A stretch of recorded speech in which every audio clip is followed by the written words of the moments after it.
comment allez-vous? Et bah, trop bien. Nickel, et vous alors?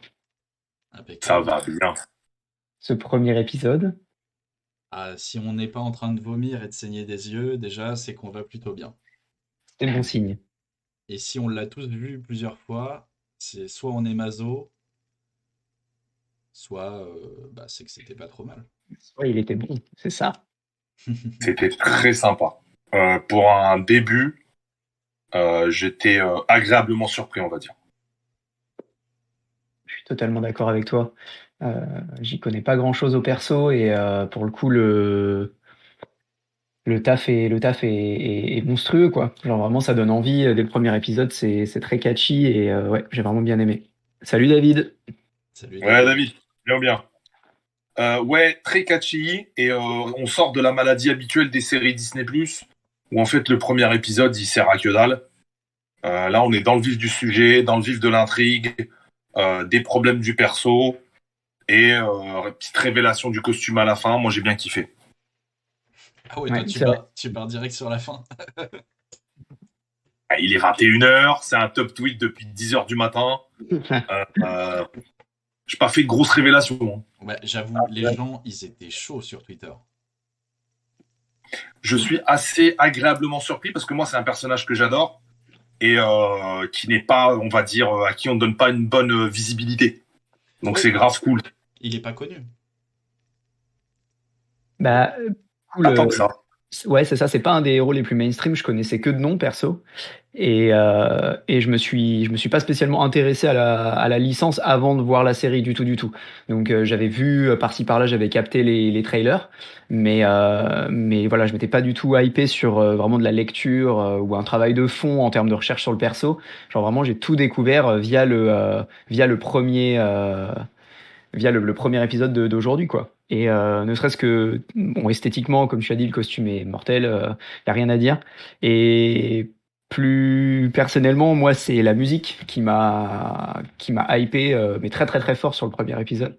Genre vraiment, j'ai eu un vrai coup de cœur pour toute l'identité musicale de l'épisode. C'est-à-dire qu'on tourne autour du champ lexical du sable, du sommeil, genre avec ta Wake Me Up Before You Go Go ou un truc comme ça. Donc ça, pour moi, vraiment, ils ont fait un travail de malade sur vraiment le souci du détail. De toute façon, c'est Marvel, quoi. T'as, ouais, une artiste aussi musicale égyptienne qui a fait une musique qui a été sélectionnée dans c'est le moment du date, j'en dis pas plus, mais voilà, c'est le moment du date où il y a une petite musique de fond qui est en fait une musique égyptienne par une chanteuse populaire égyptienne. Et j'ai trouvé ça archi cool que voilà, ils se mettent dans ce souci du détail là, d'aller chercher que du champ lexical très orienté Moon Knight, quoi, au final. C'est ce que disait le réal. J'ai vu une citation passer d'une de ses Mhm. interviews où il voulait faire justement une Égypte urbaine. Mm. Bah, Donc ça se sent. il a voulu, je pense, laisser son empreinte là-dessus en justement en incorporant des artistes certainement égyptiens. Donc moi, j'avais pas relevé ça, mais, euh, mais oui, tu sens que l'empreinte est forte là-dessus. C'est un truc que j'ai relevé aussi, la BO, je l'ai trouvé fun et en même Mm. temps appropriée à chaque fois. Parce que Il y bah, a un vrai souci du détail dans l'image, dans la musique et tout. Je suis entièrement d'accord avec vous. C'est dingue. Ouais, tout y est. C'est vrai que toute l'identité du perso se ressent dès les premières images et dès les premiers sons. Genre, je trouve que c'est une musique de Bob Dylan en l'occurrence. Genre vraiment tous les grains de sable. Genre littéralement la traduction du titre c'est Every Grain of Sand. Donc tu commences dans le truc du on est dans le désert direct. Et j'ai trouvé ça trop bien. C'est un clin d'œil minime, mais ça c'est cohérent, quoi. Et c'est ce qui est fort dans le MCU d'une manière générale et a fortiori dans ces séries, c'est que tout est bien pensé, tout est bien amené et c'est des petits trucs qui font que le global est archi bien réussi, quoi. Je suis d'accord. Et il y a un vrai travail pour en faire quelque chose de différent. J'ai adoré le délire d'un premier épisode qui est pas encore un épisode des origines, avec encore les mêmes chemins. Dans le vif du sujet, dans le vif des problèmes. Euh, c'est, comment on dit déjà, c'est un MPD, un désordre de personnalité multiple. Ça commence tout de suite. C'est ça. Ok, boum. Et ce qui est cool Euh, aussi, c'est que c'est pas un épisode origine comme on peut l'avoir ouais, souvent en général, mais ce qui est intéressant, c'est que t'as pas forcément non-stop action. Et en fait, on te laisse imaginer l'action qu'il y a pu avoir avec ce d'accord. justement dédoublement de personnalité. Tu ne vois pas Spector avant vraiment la fin. Mm. Et Enfin, techniquement, tu le vois, mais oui, tu le vois, mais tu le vois pas pas. totalement. Mais en fait, c'est vraiment ça. Il y a le petit effet aussi de vibration visuelle que tu peux voir dès qu'il vrille un petit peu. Ouais. Ouais, Et ouais, franchement, c'est hyper bien fait. Parce que tu comprends tout de suite. T'as pas besoin d'être bac plus 5 en mode ah ouais, ok, il a brillé, il a changé de personnalité.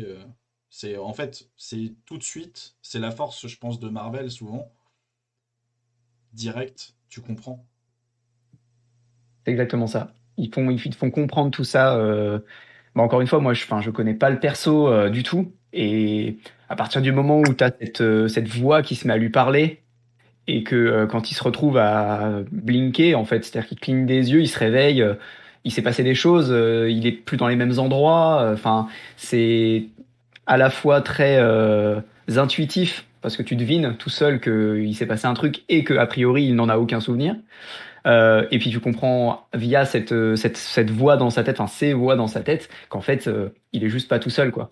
Et ça m'a vraiment beaucoup plu. Et ça, pour le coup, ça faisait référence à un perso qui me plaît déjà un peu plus et sur lequel je suis un petit peu plus à l'aise. C'est Deadpool. Ah bon? Ah ouais, pour À le coup. l'aise. Ah Ah bon? bon? Et ouais, en vrai, ce truc, ce dialogue interne constant avec plusieurs voix pour une seule enveloppe corporelle, j'ai trouvé ça absolument génial. Genre, t'as vraiment le côté, il se parle à lui-même, mais c'est trois voix différentes, donc tu peux identifier trois personnages différents. Et ça me rappelle, voilà, donc Deadpool qui a sa bulle de dialogue, jaune, ronde, et il parle avec une bulle de dialogue narratrice jaune carrée et une bulle de dialogue blanche carrée, quoi. Mais en fait, Mhm. tu identifies facilement ces trois personnes-là qui sont Deadpool, mais qui créent un échange en fait constant. Et enfin, du coup, c'est ce que j'ai pressenti dans cette série-là. Et c'est ce que j'espère qu'ils vont continuer à exploiter, quoi. Il y aura une nuance, c'est que Moon Knight ne casse pas le quatrième mur. Le quatrième mur, c'est quand on se tourne et qu'on parle au spectateur. Ça, c'est Les typiquement deux seuls Deadpool. personnages, les gens ne savent pas, mais les deux seuls personnages qui le font, c'est She-Hulk, ça tombe bien, il y aura une série bientôt, et Deadpool. En tout cas chez Marvel. C'est le super Ouais, moi pouvoir. j'ai. C'est le super pouvoir de Deadpool. Mm. Non, c'est de casser la tête, le super pouvoir. Et d'avoir beaucoup de Funko Pop. Moi, ce que j'ai bien aimé, c'est que le personnage étant pas très très connu chez nous, c'est pas lourd en Easter egg, en allusions, en machin. Parce qu'en fait, en France, Moon Knight, il y a eu une période Aredi Artima, donc c'est les années 80, 70-80. Après, il y a que dalle jusqu'à les années 90, les versions intégrales chez Semic. Mais même dans ça, il y avait des trous. Donc, hop, t'achètes un nouveau numéro, il s'est passé un truc, tu sais pas quoi. Et là, il y a eu des 100% Marvel plus récents. Donc, c'est grave cool de créer vraiment une atmosphère, une imagerie. Il y a des clins d'œil, on va en parler après. Mais vraiment quelque chose qui te fasse rentrer dans l'histoire. Bon, voilà, c'est l'histoire d'un mec qui, à première vue, a des problèmes de personnalité. Et on parle de la cosmogonie, donc les dieux et les légendes de l'Égypte ancienne. Point. Du coup, l'entrée, elle est facile. Il n'y a pas besoin d'avoir vu de film. Tu passes un bon moment et c'est fluide. Moi, j'ai adoré ça. Ouais, moi, Parce que si t'es trop technique, tu perds les gens. le seul, la seule chose que j'ai lue sur Moon Knight, c'est quand il fait un passage un peu furtif là, dans les Avengers. Et je crois Ouais, le West Coast. ouais, il se tape genre Tigra ou... Mmh, Voilà, c'est le seul truc. exactement. C'est le Ah, seul t'as bien truc. retenu avec qui il a pécho. Hein. Bah, c'est les points de repère pour moi, hein, c'est facile. Hein. C'est pour ça que Alors, lui, il couche avec lui. c'est pour ça que Lui, non. c'est difficile avec la sorcière rouge parce que trop de Il y a peut-être passifs, des enfants qui nous écoutent. On va pas en parler. trop de passifs, amoureux, relation amoureuse, bien sûr. On fera un bilan du Tinder de la sorcière rouge parce qu'il a dû sonner quand même. Hein. Oh, ça mérite 2 heures rien que sur la sorcière rouge, ça. Ouais, sale. Après, moi, ce que je voulais savoir, c'est qu'est-ce que vous avez pensé euh, Ethan Hawke? déjà, ouais. Qu'est-ce que vous avez pensé du méchant? Tu veux commencer, Paul, ou... Bah écoute, ouais, vas-y, je suis chaud. En fait, le personnage, c'est la première scène de l'épisode. Et en fait, bon, lui, il a peut-être pas plusieurs personnalités, mais tu sais qu'il va pas trop bien dans sa tête, quoi. Dès cette première scène. Et je trouve ça assez cool de. Bon, déjà, la tête, le visage est connu, sans que ce soit une. On va dire un, un acteur passe-partout non plus, donc il est reconnaissable. C'est quelqu'un qu'on a déjà vu dans d'autres supports. Et bah, en vrai, je trouve qu'il colle bien à la série, à l'ambiance de la série. Il a ce mélange de le mec d'éther, euh, mais assez inquiétant, tu vois. Il fait pas méchant lambda qui va taper des grands monologues. Il va juste te regarder dans les yeux et te faire peur. Et je trouve que ça colle à l'ambiance générale, déjà ne serait-ce que du premier épisode. J'aime bien l'acteur et j'aime bien ce qu'il donne à l'écran parce que c'est cohérent avec tout le reste. Et ça rejoint ce que je disais par rapport aux musiques ou même par rapport à l'esthétique de la série pour le moment. Il y a cette cohérence constante dans tous les domaines, que ce soit esthétique, musical et donc le cast y compris, quoi. Ouais. Alors, moi, par contre, ce que j'ai trouvé, c'est que on ne l'impose pas en tant que grand méchant pour l'instant. C'est-à-dire, tu le ressens petit à petit. Il y a un peu Ouais, le complexe du Messie, du Sauveur. Il y a un truc comme ça qui s'installe un petit peu. Et moi, mon seul problème avec Ethan Hawke là-dedans, hein, c'est sa coupe de cheveux. Je sais pas, j'ai l'impression qu'on lui a mis un truc sur la tête. J'ai j'ai bugué Écoute, là-dessus. c'est pas pire que la moumoute de Carnage dans Venom 2, hein. Ça Non, passe. mais non, ça mérite un prix hein, quand même. Ah, lui, il mérite un truc. Moi, ce que j'ai bien kiffé, c'est quand vous vous renseignez dans la fiche technique de la série, il joue le rôle du docteur Arthur Harrow. Donc, le docteur Harrow dans Moon Knight, c'est un méchant de niveau Z++. Mec claqué des pieds, pas de pouvoir, rien. Il a essayé de faire des trucs, des expériences. Ouais, même ma chienne, elle est pas d'accord. Faire des expériences, mais il est claqué.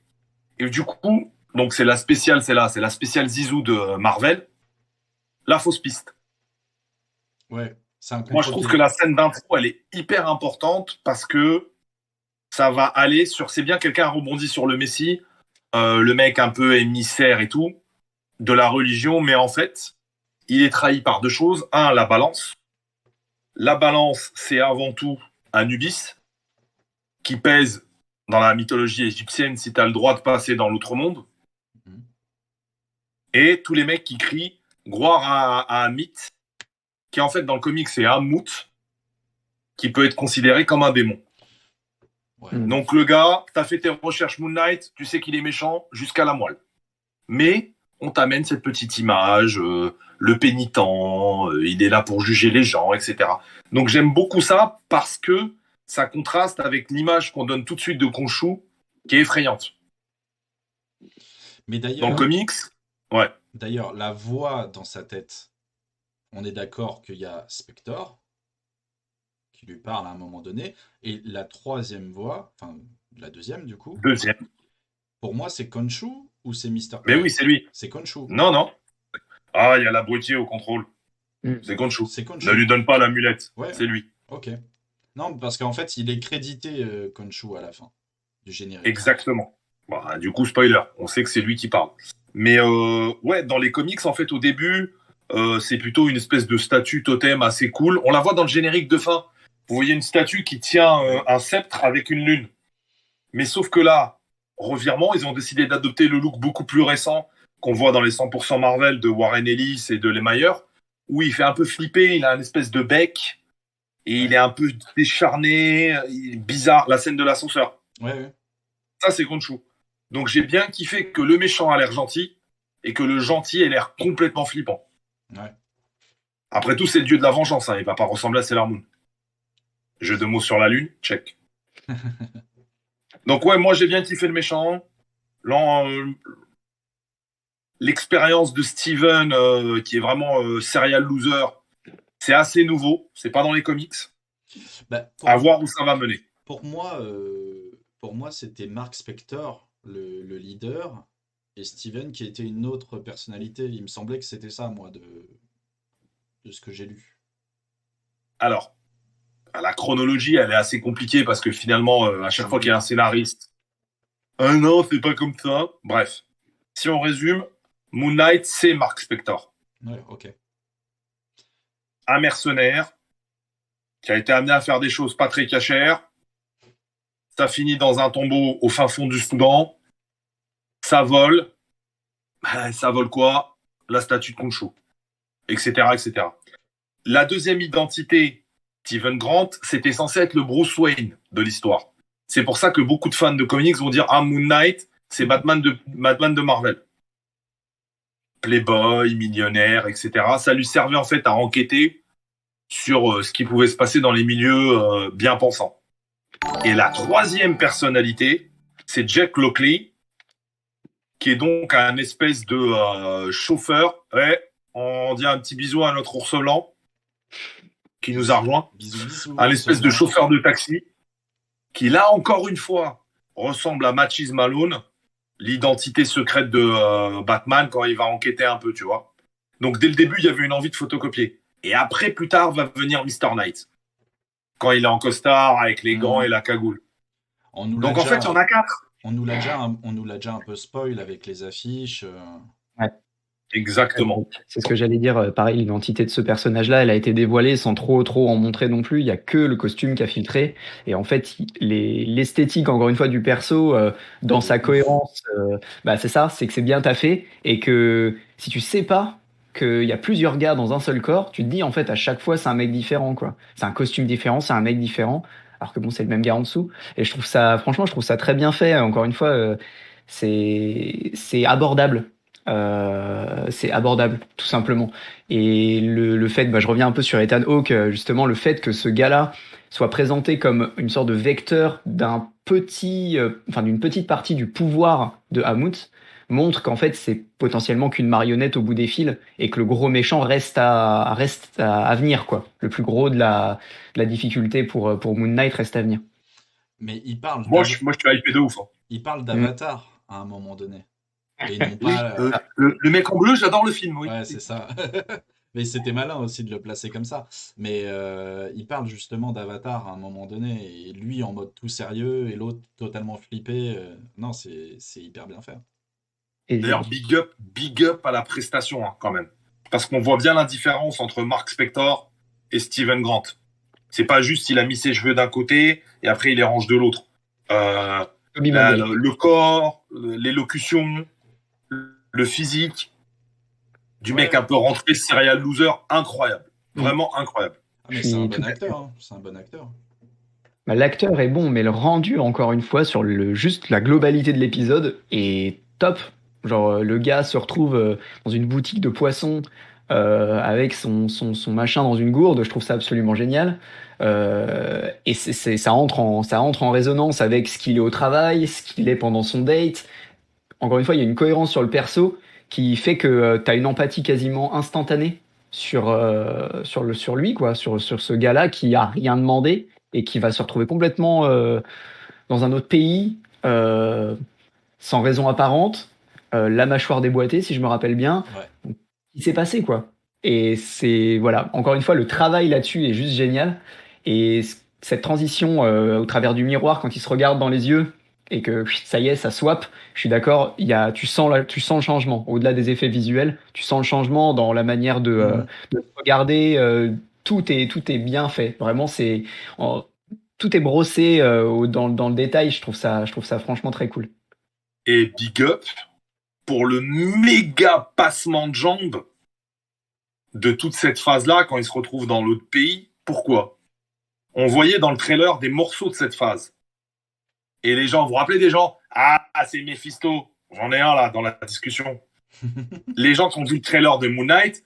Ah, c'est Doom. il est en Latverie, Fantastic Four, Ben, c'est les ça, Tarbas. c'est Ils ça, ont mis c'est un le château. contre-pied. Les villageois. Quand ils roulent dans le camion, les cartons derrière, ça commence par Von Ah oui. D. C'est juste un marchand de glace. Bisous. Ah, la même chose que la fin de WandaVision. Ah ouais, mais non, moi en fait, non, je suis acteur, je m'appelle Pierre, je suis pas Pietro. Moi, j'adore, je suis friand de ces trucs-là. Bah, il joue avec les fans, mais je trouve qu'ils rendent quand même. Enfin, ils font honneur, je pense, aux comics, du peu que j'en ai lu. Je trouve qu'ils font honneur aux personnages parce qu'ils arrivent à rendre plus ou moins sexy un personnage bah, que les gens connaissent peu. Parce qu'il y a eu des échecs avec des personnages inconnus. Là, ce qui est Bah, bien, même Moon Knight en lui-même, il n'a pas cartonné. Hein. Maintenant, ça vaut cher parce qu'il y a la hype de la série télé et tout. Mais il faut se dire, le premier Moon Knight, c'est quand même 1980, la série solo. Ouais. Donc le gars est là dans le game. Et comme disait David dans le chat, il n'a jamais réussi à avoir des numéros consécutifs qui atteignent les 100. Je crois le plus loin, c'était 75 ou 60. Donc c'est pas énorme. Le problème, c'est que c'est assez répétitif. En tout cas, dans le début, c'est assez répétitif. Oui, il a plusieurs identités. Il tape les méchants. On dirait Batman. Et Maintenant, ce qui s'est passé, est-ce qu'il y a justement une histoire sur la création de ce personnage dans l'univers Marvel? à la base, Moon Knight était apparu en tant que méchant de Werewolf by Night. Ok. Werewolf by Night, c'est le mythe du loup-garou à la sauce Marvel. Ça tombe bien au passage, l'année prochaine ou la suivante, il y aura une série Werewolf by Night. Ok. Genre avec la Pour Ligue des introduire. Monstres, avec Jack Russell, etc. Voilà. Ok. La Ligue des Monstres. Jack Russell, on le voit dans le dessin animé Hulk de Disney+. Vous avez un spécial dessin animé Hulk, Hulk et la Légion des Monstres. Donc à la base, c'est un méchant, mais les gens étaient tellement hypés dessus qu'il a eu cette série. Et en fait, pendant peut-être 20-30 ans, ça pédale dans la choucroute. 3 identités, il tape des mecs, il combat des mafieux, il a des ennemis, mais vraiment la poubelle Marvel. Il y a un gars, il s'appelle Morpheus parce qu'il n'arrive pas à dormir. L'ennemi le plus intéressant, c'est l'ennemi de ses origines qui s'appelle, attention, accrochez-vous, Raoul Bushman, qui est un mercenaire aussi, avec qui ils ont fait le coup du vol de la statue. Et lui, c'est vraiment le pire ennemi parce que il l'a tué en fait. D'accord. Aux origines de Mark Spector, Mark Spector meurt et est ressuscité par Khonshu, le dieu de la vengeance, qui lui dit « Tu seras mon avatar, patati patata, en gros, t'es à moi maintenant, mec. » Ouais. Fast forward, mais un gros coup de fast forward jusqu'aux années 2000. D'ailleurs, c'est ce qu'on trouve en français dans les 100% Marvel.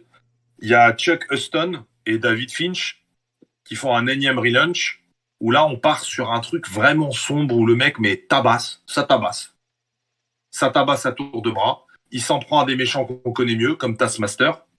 Ok, ouais. Donc, du coup, c'est plus cohérent. Et l'idée des identités qu'il prenait avant, donc les années 80, Steven Grant et tout ça, ils l'ont repris et ils l'ont twisté. En fait, il n'a pas d'identité, il est ouf. Qu'est-ce que t'en penses, toi, Paul ? Bah, en fait, c'est Taskmaster là qui vient de me faire tiquer, vu qu'il est dans Black Widow, enfin que le personnage est dans Black Widow, je Le vais pas trop en robot? dire.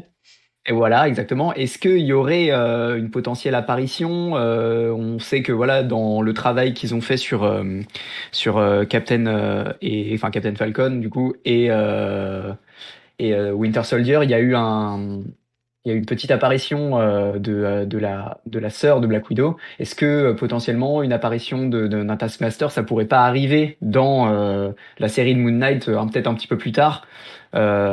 Encore une fois, juste un caméo ou quoi? Je me demande si dans la même volonté qu'ils ont eu là d'essayer peut-être d'insérer des petits éléments, des petits clins d'œil, comme les Von dit sur le camion de glace, etc. Peut-être que je me dis, il y a moyen, quoi. Qu'ils essayent de placer des petits éléments par-ci, par-là. Alors, moi, je kifferais. Mais à l'heure actuelle, les rumeurs les plus plausibles font état d'une ouverture vers les dieux. Qu'est-ce que ça veut dire ?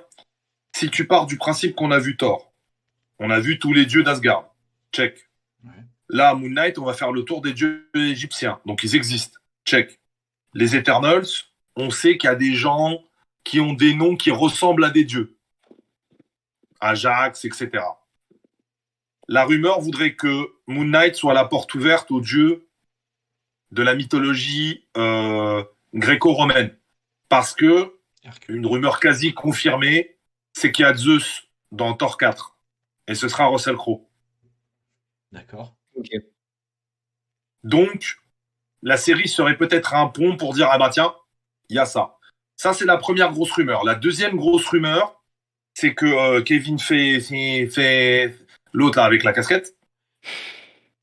Il serait super motivé pour faire un Midnight Suns. Midnight Suns, pour ceux qui connaissent pas, c'est un peu l'équipe des mecs dark, supernaturels. Donc, il y aurait Doctor Strange, si jamais ils acceptent, Blade, Ghost Rider, Moon Knight, Morbius, mais là, ça, à mon avis, c'est mal barré. Et Werewolf by Night. Donc, dedans, on a déjà Strange, Werewolf à venir, on fait Moon Knight, Blade à venir. Donc, l'équipe, elle est quasi complète. Donc, peut-être que ce Moon Knight ouvrirait la porte vers ça. À voir. Mais il est sûr qu'à la fin de Moon Knight, il y aura une porte ouverte vers quelque chose d'autre. Comme Falcon s'est arrêté sur un doute de Secret Invasion. Ils peuvent très bien partir sur West Coast Avengers et East Coast Avengers, hein, en mode des New Avengers. Alors, le truc, c'est que West Coast, ce serait plutôt la rumeur de Armor Wars. Donc, dans 2 ans, je crois, ou 1 an et demi, il y aura une série sur War Machine. Okay. Vous vous rappelez de War Machine? Oui, vous avez pas marqué. Si. Je vous rappelle... c'est bon, pas la peine. Mesquine. Armor Wars, c'est une grosse histoire d'Iron Man où en fait la technologie Stark se fait voler. Et il faut aller la récupérer. Et si tu tires le fil et que tu reviens en rewind, Spider-Man, le dernier, No Way Home, on voit une scène où Damage Control vide les entrepôts Stark. Il est où le matos? Donc les possibilités pour l'instant, c'est ça. Après, on ne sait pas. Ok. Mais déjà, je pense que sur les 6 épisodes, travailler, Khonshu, il nous manque encore à découvrir c'est comment il fait pour être Mr. Knight. Est-ce que Hamout, il y aura vraiment du Hamout ou il n'y aura pas du Hamout? Et à cette heure-ci, on ne connaît toujours pas le rôle exact de Gaspard Ulliel. Puisqu'il est dans Moon Knight. Alors, à un moment donné, on voit qu'il défile dans son téléphone, dans le téléphone de Marc. Oui. Et donc, il y a la meuf, Leila, et il y a Duchamp. Et Duchamp, c'est? C'est Gaspard Ulliel. Non, c'est Frenchie. Duchamp, c'est Frenchie, l'espèce de majordome pote de Moon Knight. Et Frenchie, c'est un autre mec, donc j'ai pas le nom. Et Gaspard Ulliel, il s'appellerait Anton Mogart, mais on sait pas si c'est ça ou pas. Là, il a été, en tout cas, il est casté comme Midnight Man. Donc, ne sachant pas qui c'est, encore une fois, je ne sais pas, je peux même pas infirmer ou confirmer ce que je viens de dire, mais il est casté en tout cas en tant que Mogart / Midnight Man. Et donc, reste à penser que c'est affiché sur le net comme ça, c'est que ça doit être vrai. C'est d'ailleurs même un de ses derniers rôles. Le dernier, je pense. Ouais. Et je te rappelle que, encore une fois, j'ai oublié son nom, le pauvre. Quicksilver de l'univers X-Men était casté sous le nom de Pietro dans WandaVision. Ouais. Jusqu'à ce qu'on se mange la carotte. Ouais, mais après, ça n'empêche pas qu'il est présenté à l'origine comme Pietro, et après, ils ont, sur le dernier générique, mis la double identité de Pietro / c'était le nom civil de l'acteur qui était du coup créé par Vision, quoi. Enfin, après, ce serait grave cool qu'il soit Moon Knight Man. Moon Knight Man, n'importe quoi. Midnight Man. Non. Le problème, c'est vu que l'acteur est mort, c'est un one shot, ça. quoi. C'est ça. Mais après, ça aussi, c'est une maladie des séries et des films de super-héros, c'est que le méchant canne tout de suite, quoi. Allez hop, oh, il y a un méchant, hop, il est mort. Donc ça, à voir. Mais ouais, moi j'étais bien chaud, quoi. J'ai bien aimé. J'ai bien aimé la construction, j'ai bien aimé le côté schizo. On n'est pas clair sur les pouvoirs. Donc ça, tant mieux. Parce que c'est trop compliqué.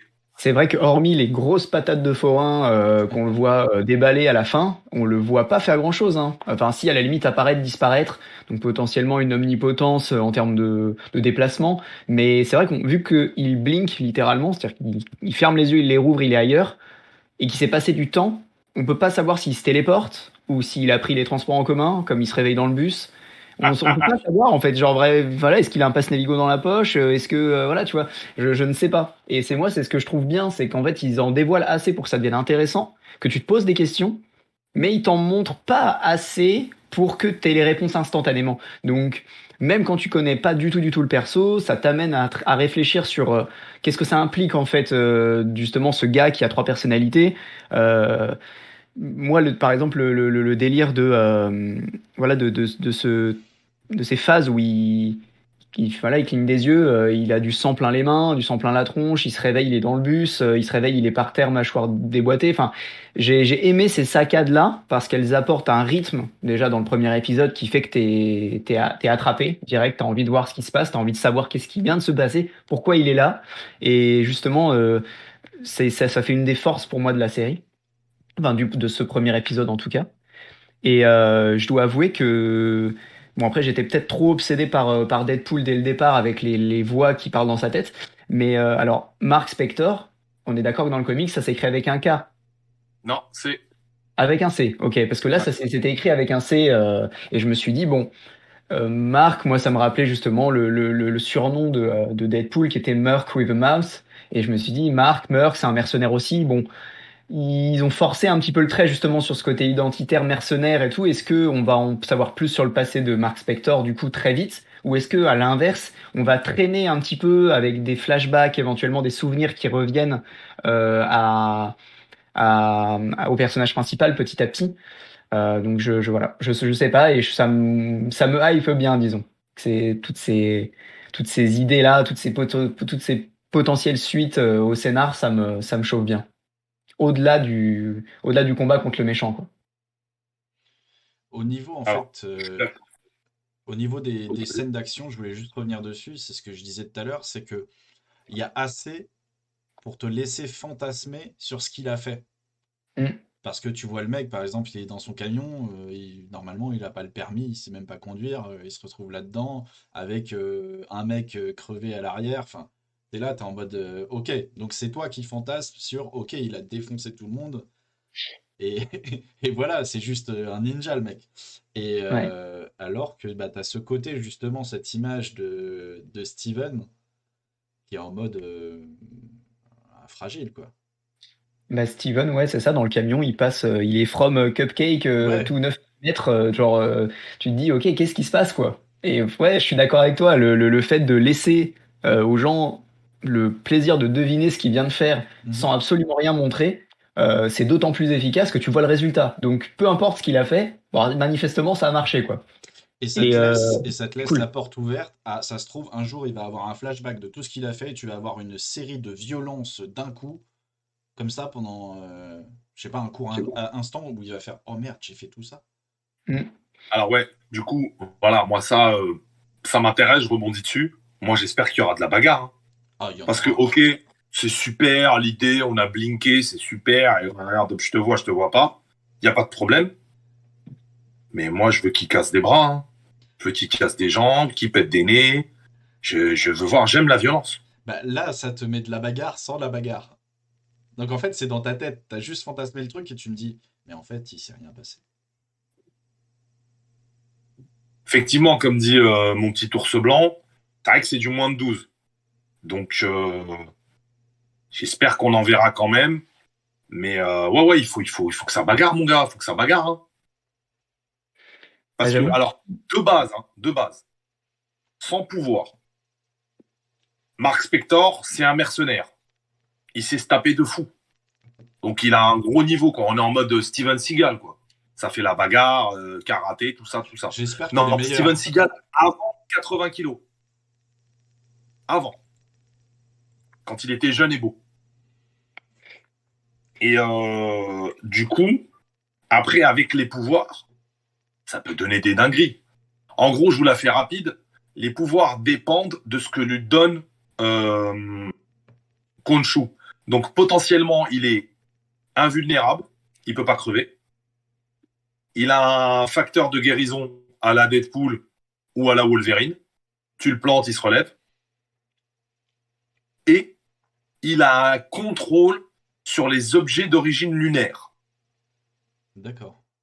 Comme ça, c'est nul, mais sachez que Moon Knight a Maraftor.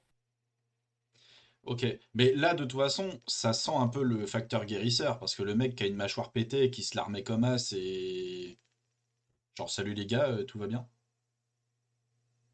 Ah, il Même y a Sam94 qui nous a rejoint et on lui fait un petit coucou. Voilà. des bisous. On a, Je me demande si Sam. ça ment pas. David, Oui. David qui est revenu. David est de retour. Ah, il était parti, je l'avais pas vu. Pardon. Mais c'est vrai que le truc du je me remets la mâchoire en un petit claquement de doigts là, bon, clairement, on voit qu'il est passé à travers la fenêtre. On voit que la fenêtre a explosé. Donc, bon, on sait très bien ce qui s'est passé, Tu mais imagines? mais c'est ça. On voit assez pour comprendre. C'est-à-dire que le mec qui passe la tête par la fenêtre, qui lui fait coucou, et t'as l'autre gars qui lui arrive et qui Qui lui lui dit refait coucou. et voilà, et ça commence à canarder. Et en fait, tu te dis, ok, il vient de passer par la fenêtre, littéralement. Et c'est ce qui a fait potentiellement que il reprend le dessus, quoi. Draco pue à première Salut vue. Draco. Bah, salut à toi, Draco, tu ne pues pas. Nous ne sommes pas en odorama, nous n'avons pas les moyens. Mais le jour où nous le ferons, nous te dirons. Après, Il a pas moi, dit bonjour. franchement. Il a pas dit bonjour. Ah, C'est en vrai. plus, il a pas dit bonjour. Eh ben, on te dit bonjour quand même, car qui que tu sois, on t'aime. Moi, vraiment, ce qui me fait kiffer tout de suite, c'est de me dire on peut avoir le potentiel d'un buddy movie avec un seul acteur. Buddy movie pour les vieux, c'est les films des années 90 avec deux mecs qui ont rien à voir ensemble et qui sont obligés d'aller faire une mission ensemble. Mais du coup, bah, c'est le même gars. C'est fou. Je suis totalement d'accord. On est entre le. Salut Anto, du coup. Salut Anto. Salut Anto. Donc ouais, c'est vrai que c'est entre le buddy movie et le road movie parce que ouais, vu qu'il passe son temps en fait à voyager, il y Salut a Zouz. cette idée de grand parcours qui va avoir lieu, une sorte de pas de pèlerinage, mais il va y avoir une vraie traversée à venir. Euh, Slash, va falloir se faire des potes et bien s'entendre un minimum avec eux parce que sinon ça va pas le faire quoi. Et j'aime bien l'idée. Il y a MTX qui est du père. Pourquoi t'es du père? Dis-nous, écris-nous quelque chose. Ah, si vous n'avez pas vu l'épisode, Amy, c'est normal. C'est normal parce on parle un petit peu du perso et on parle de ce qui l'entoure. Donc, si vous n'avez pas vu l'épisode, vous allez peut-être être un petit peu largué. Mais ce qu'il faut retenir pour le moment, c'est que l'épisode était franchement très très bien. Je vous fais un petit résumé des 40 dernières minutes là. L'épisode était très bien. On a tous les trois été très très contents de ce que ça donne. Et voilà, on parle un peu des détails, de ce que ça donne d'un point de vue scénaristique pour le moment, de comment bah du coup rattraper le coup, regardez sur Disney Plus l'épisode et puis pour la semaine prochaine du coup faites vos devoirs, soyez à l'heure pour mercredi prochain 21h Santé, et hein, même heure. voilà, même jour, même heure et comme ça vous ne serez pas perdu la prochaine fois. Mais ouais, clairement, le perso, l'univers qu'ils ont réussi à installer en l'espace de 50 minutes, au final, là, je me rends compte que sur les 40 dernières minutes de discussion, en fait, c'est énorme. Genre, ce qu'ils ont amené en potentialité de développement scénaristique pour le perso, des antagonistes, des liens futurs, parce que bon, on parle d'un potentiel nouvel Avenger pour le prochain arc du MCU. On parle d'un lien donc avec Doctor Strange qui va avoir son prochain film avec Wanda. Donc pareil, est-ce que il va faire un petit caméo dans le Dark Multiverse? Moi, ça me chaufferait bien. Est-ce que au lieu de travailler sur Doctor Strange avec les Sons of the Night, c'est ça? Midnight Suns. Les Midnight T'étais pas Suns? loin. Si justement Ah, les le Midnight remix. Suns réunis au lieu d'avoir Doctor Strange, on a la version What If de Doctor Strange. Ça pourrait être aussi très intéressant. C'est des éléments qui ont été amenés et qui ont été montrés. Donc voilà, il y a un vrai, ouais, il y a une vraie hype de mon côté pour ce qu'ils vont en faire de ce truc-là. Ce qui va Comme disait Zouzman, c'est très respectueux. Hein. C'est très respectueux des derniers comics. Donc, plongez dans les comics. En fait, ce qui va déterminer l'avenir, je pense, de Moon Knight dans le MCU, ça va être est-ce que la série va cartonner? Parce que là, pour Ouais. l'instant, en un épisode, les gens sont ouf. J'ai vu les tweets. Waouh. Ouais, ça a été actif, ça a été un beau top tweet toute la journée, c'est Ah vrai. ouais, hein. Et encore une fois, ce que dit Zuzman, alors je suis d'accord sur ce qu'ils ont montré. Le perso a pas l'air d'être un fan de l'esprit d'équipe et de travailler avec des coéquipiers, mais j'ai envie de dire, Black Panther ne l'était pas non plus. Et ce qu'ils ont réussi à en faire de Black Panther, de le faire travailler juste assez avec les Avengers pour que ça devienne intéressant, pour qu'ils profitent un petit peu de la technologie du Wakanda et qu'ils travaillent main dans la main relativement peu de temps quand on fait une rétrospective des 10 premières années du MCU. Moi, ça me satisfait. On n'est pas obligé d'avoir un mec qui est constamment là avec les Avengers et limite qui va les leader, mais juste une sorte d'électron libre qui va apparaître, faire sa petite, mettre son petit grain de sel, voilà, faire sa petite étape avec l'équipe, les aider, quitte à éventuellement partir de son côté par la suite, quoi. Non, mais Et ben, t'as des trucs tellement drôles à faire avec rien que le personnage de Steven Grant. Parmi les... parce que Et t'imagines Steven Grant parmi les Avengers. Juste ça doit être trop drôle. Genre, et toi, tu fais quoi? Ah non, moi, bah, Moi, j'ai rien demandé, moi. moi, je suis je vends des spécialiste en Égypte ancienne. Voilà. trajets. C'est vrai que c'est cool. Après, Mais je brille. T'imagines? deux petits points, c'est que en termes de dynamique, c'est toujours génial d'avoir cette espèce de personnage dans l'équipe. Mais moi, j'ai rien demandé, foutez-moi la paix. Je réponds à Zuzman directement. Comment il s'appelle On kiffe tous avoir Vegeta dans la team Sangoku, concrètement.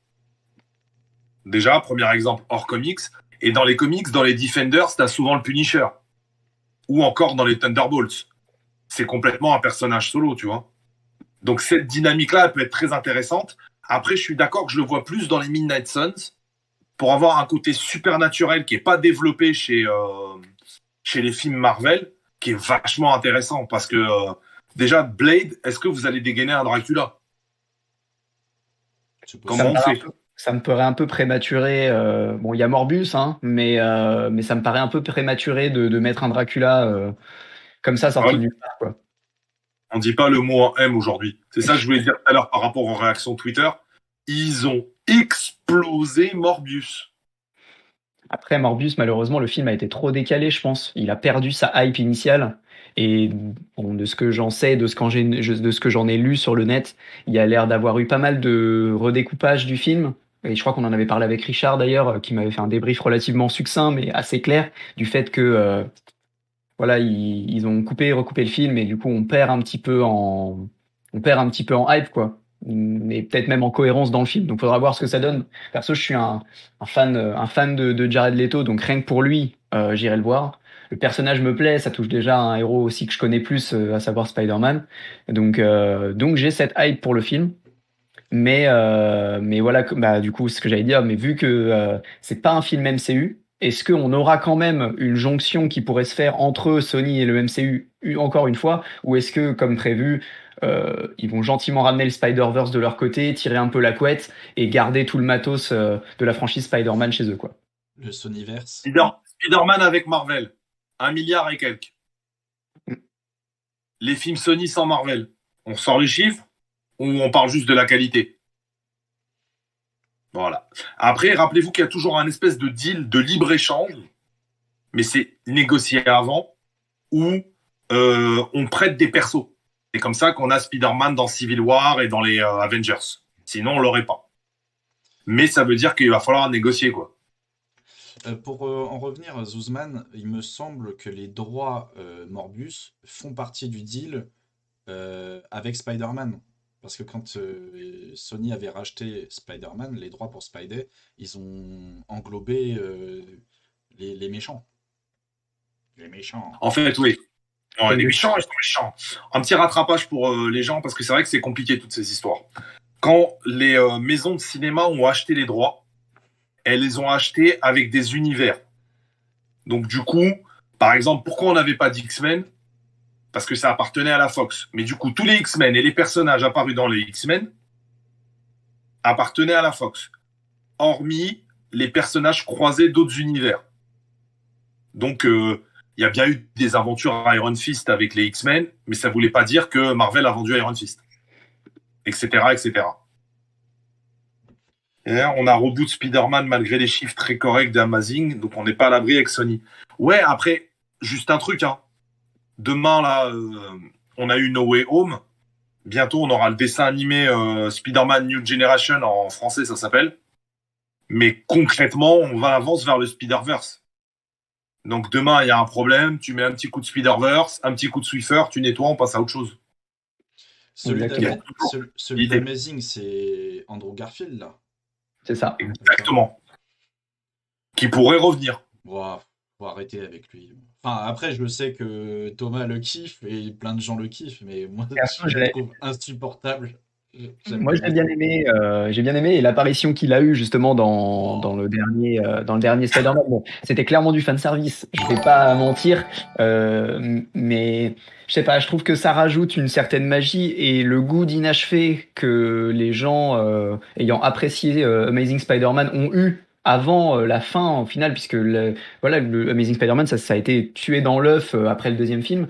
Il y avait ce goût d'inachevé qui voilà, commence à s'étioler un petit peu parce qu'on se dit bon bah ça y est, il est de retour. Est-ce qu'ils vont en faire quelque chose? Et bah j'ai cet espoir-là pour Andrew Garfield parce que j'aime l'acteur et je sais que je suis pas le seul du coup puisque Monsieur l'ours blanc ici présent l'apprécie aussi.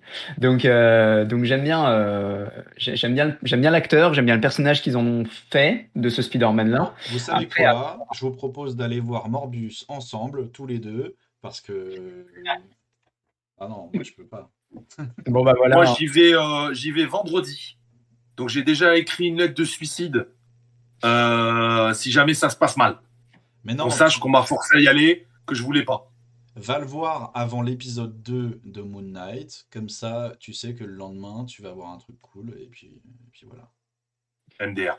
Par contre, juste je rebondis sur ce qu'a dit Thomas par rapport à Spider-Verse. Faut juste se rendre compte que Spider-Verse, c'est un film qui a réalisé 380 millions de dollars de chiffre d'affaires, alors qu'il en a coûté à peine aux alentours de 100. Donc il est rentable, le bordel. Ah bah, et là, je vous ai dit le cinéma, je vous ai pas dit DVD.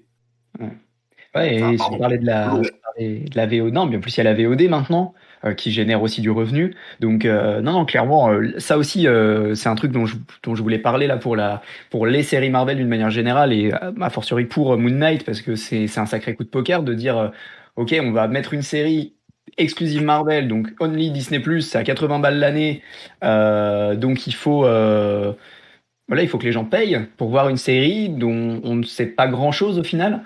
C'est ça, c'est un sacré coup de poker, quoi. Et pour les séries Marvel, d'une manière générale, je trouve qu'il y a un travail en termes de com qui est archi bon, ça c'est une certitude, mais il y a la satisfaction de regarder des trucs qui sont au niveau d'une attente que Disney crée en fait pour ces séries-là. Genre, on passe d'un cinéma à un format télé qui plus est qui est payant. Euh, ça pourrait potentiellement créer un refus de consommation, on va dire, parce que bah, téléchargement illégal, parce que on peut se procurer le truc autrement. Et ils arrivent quand même à trouver cette rentabilité dans le format de la VOD. Et là où bah, j'avais peur un petit peu moi de l'arrivée donc de Disney Plus en France avec les séries Marvel qui allaient donc être retirées de Netflix notamment, je parle du Punisher, etc., qui avaient eu un gros succès mais qui allaient potentiellement être gentiment épinglés au profit de Disney. Et bah voilà. Donc je rejoins un peu ce que dit David. Le teasing Marvel Studios suffit pour le buzz. Bah c'est ça. En fait, il y a un travail de com qui est bon. Et le peu que fait Disney sur la mise en place et la mise à disposition du contenu, même si pour moi ça aurait pu jouer un rôle assez mauvais, puisque ça aurait pu empêcher certaines personnes de vouloir regarder la série, ne serait-ce que parce que c'est payant. Bah justement, il y a un vrai travail de fond et ça donne envie aux gens de regarder, malgré le côté VOD qui t'oblige en fait à dépenser bien plus qu'une place de ciné, quoi. Alors, je suis d'accord avec toi, mais je vais rebondir juste sur un truc. Moi, je trouve que c'est méga couillu. Après les résultats d'Eternals, de pas faire des rétropédalages, de dire, hey, on a fait ça, vous avez pas aimé Eternals, on met les cojones sur la table, on enchaîne avec Moon Knight. Que le résultat les retours de Eternals, c'est je comprends rien au film, c'est pas un Marvel, qu'est-ce qui s'est passé, patati patata. Et il faut pas oublier aussi que le problème dans l'imaginaire des gens, parce que nous on a lu des comics, chacun à un niveau différent, et pas mal de ceux qui nous écoutent aujourd'hui aussi, à qui je fais des bisous. On est 18 quand même, je vous aime tous. Même C'est toi, vrai. Maya. C'est que on associe tous les films de super-héros à Marvel Studios maintenant. Allez sur Internet, lisez les articles du Parisien ou autre. Morbius, c'est un Marvel pour eux. Donc c'est un mauvais Marvel. Ouais, je vois ce que tu veux dire. Donc c'est couillu de dire moi je maintiens ma feuille de route et j'enchaîne. Un exemple, on va pas faire plaisir à Thomas. Le DC Universe, dès qu'il y a un poil dans le truc, hop, on décale. Flash, il devrait sortir quelle année exactement? Parce que moi j'ai oublié, j'ai perdu le fil.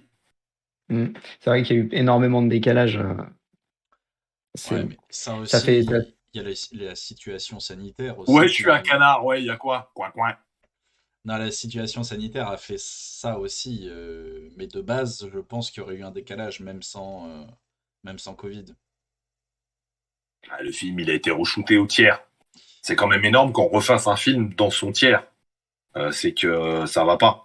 Ouais, mais tu Mais comprends, c'est pour nous sortir des Snyder's Cut, etc. c'est ce que j'allais dire. C'est ce que j'allais dire. Le travail sur la Snyder's Cut. Non, pourquoi je l'ai lancé là-dessus? Ah ouais, c'est ça. Moi, merci pour les travaux, quoi. Mais bon, eh je comprends ben, que ça n'avait pas été tourné. MTX. Bon, MTX, on welcome. t'aime. On sait pas qui t'aime, mais on t'aime. Salut. Ouais, ça tire à balles réelles, ouais, ça tire. Parce que ici, on est là pour parler entre nous et cela kiffer. Moi, j'ai toujours pas vu Snyder Cut. Je peux pas. Trop long? Trop long. Ouais. J'ai progressé. Je suis passé à 45 minutes. Et après, j'ai eu des tics, j'ai un œil qui s'est fermé, j'ai saigné de l'oreille et j'ai dû arrêter. Mon médecin est intervenu, il m'a dit que c'était pas bon pour moi. C'est vrai que sur la Snyder's Cut, pour ceux qui se laissent un petit peu dissuader par le format assez énorme du film, il est découpé un peu dans un genre de Kill Bill, donc de Quentin Tarantino. En fait, il y a une sorte de phase de chapitre pour ceux qui trouvent que 3 heures de film, 3 heures plus, même c'est un peu trop long. On est plus proche des 4 que des 3 du coup. Arrêtez-vous à chaque partie, prenez Donc un verre d'eau, 3 heures de voilà, supplice sur les prenez 4 un heures. verre d'eau. Ah, de supplice, vous n'êtes pas gentil, mais en vrai de vrai, voilà, respirez, Non, allez c'est pour te chauffer, allez c'est pour prendre te l'air, chauffer. Je l'ai vu, hein. toucher de l'herbe, tout ça, en attendant la partie numéro 2 que vous commencerez une demi-heure plus tard, quoi. Mais c'est vrai que ça peut devenir indigeste de regarder 4 heures de film, euh, surtout d'une œuvre qui a été très mal reçue dans sa forme initiale. Parce que à l'instar de Morbius a été retouché à mort, à l'instar de Flash a été retouché à mort aussi. Donc en fait, je suis d'accord que la Snyder's Cut était top. C'est parti, Richard, regarde ce que tu fais, regarde, j'ai disparu de l'écran. Il est il se cache maintenant.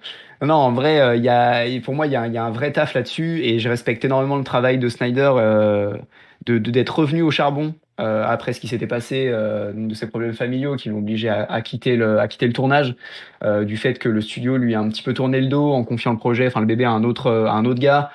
Qui a été un littéral yes man jusqu'au bout du projet. Donc le film a deux identités visuelles.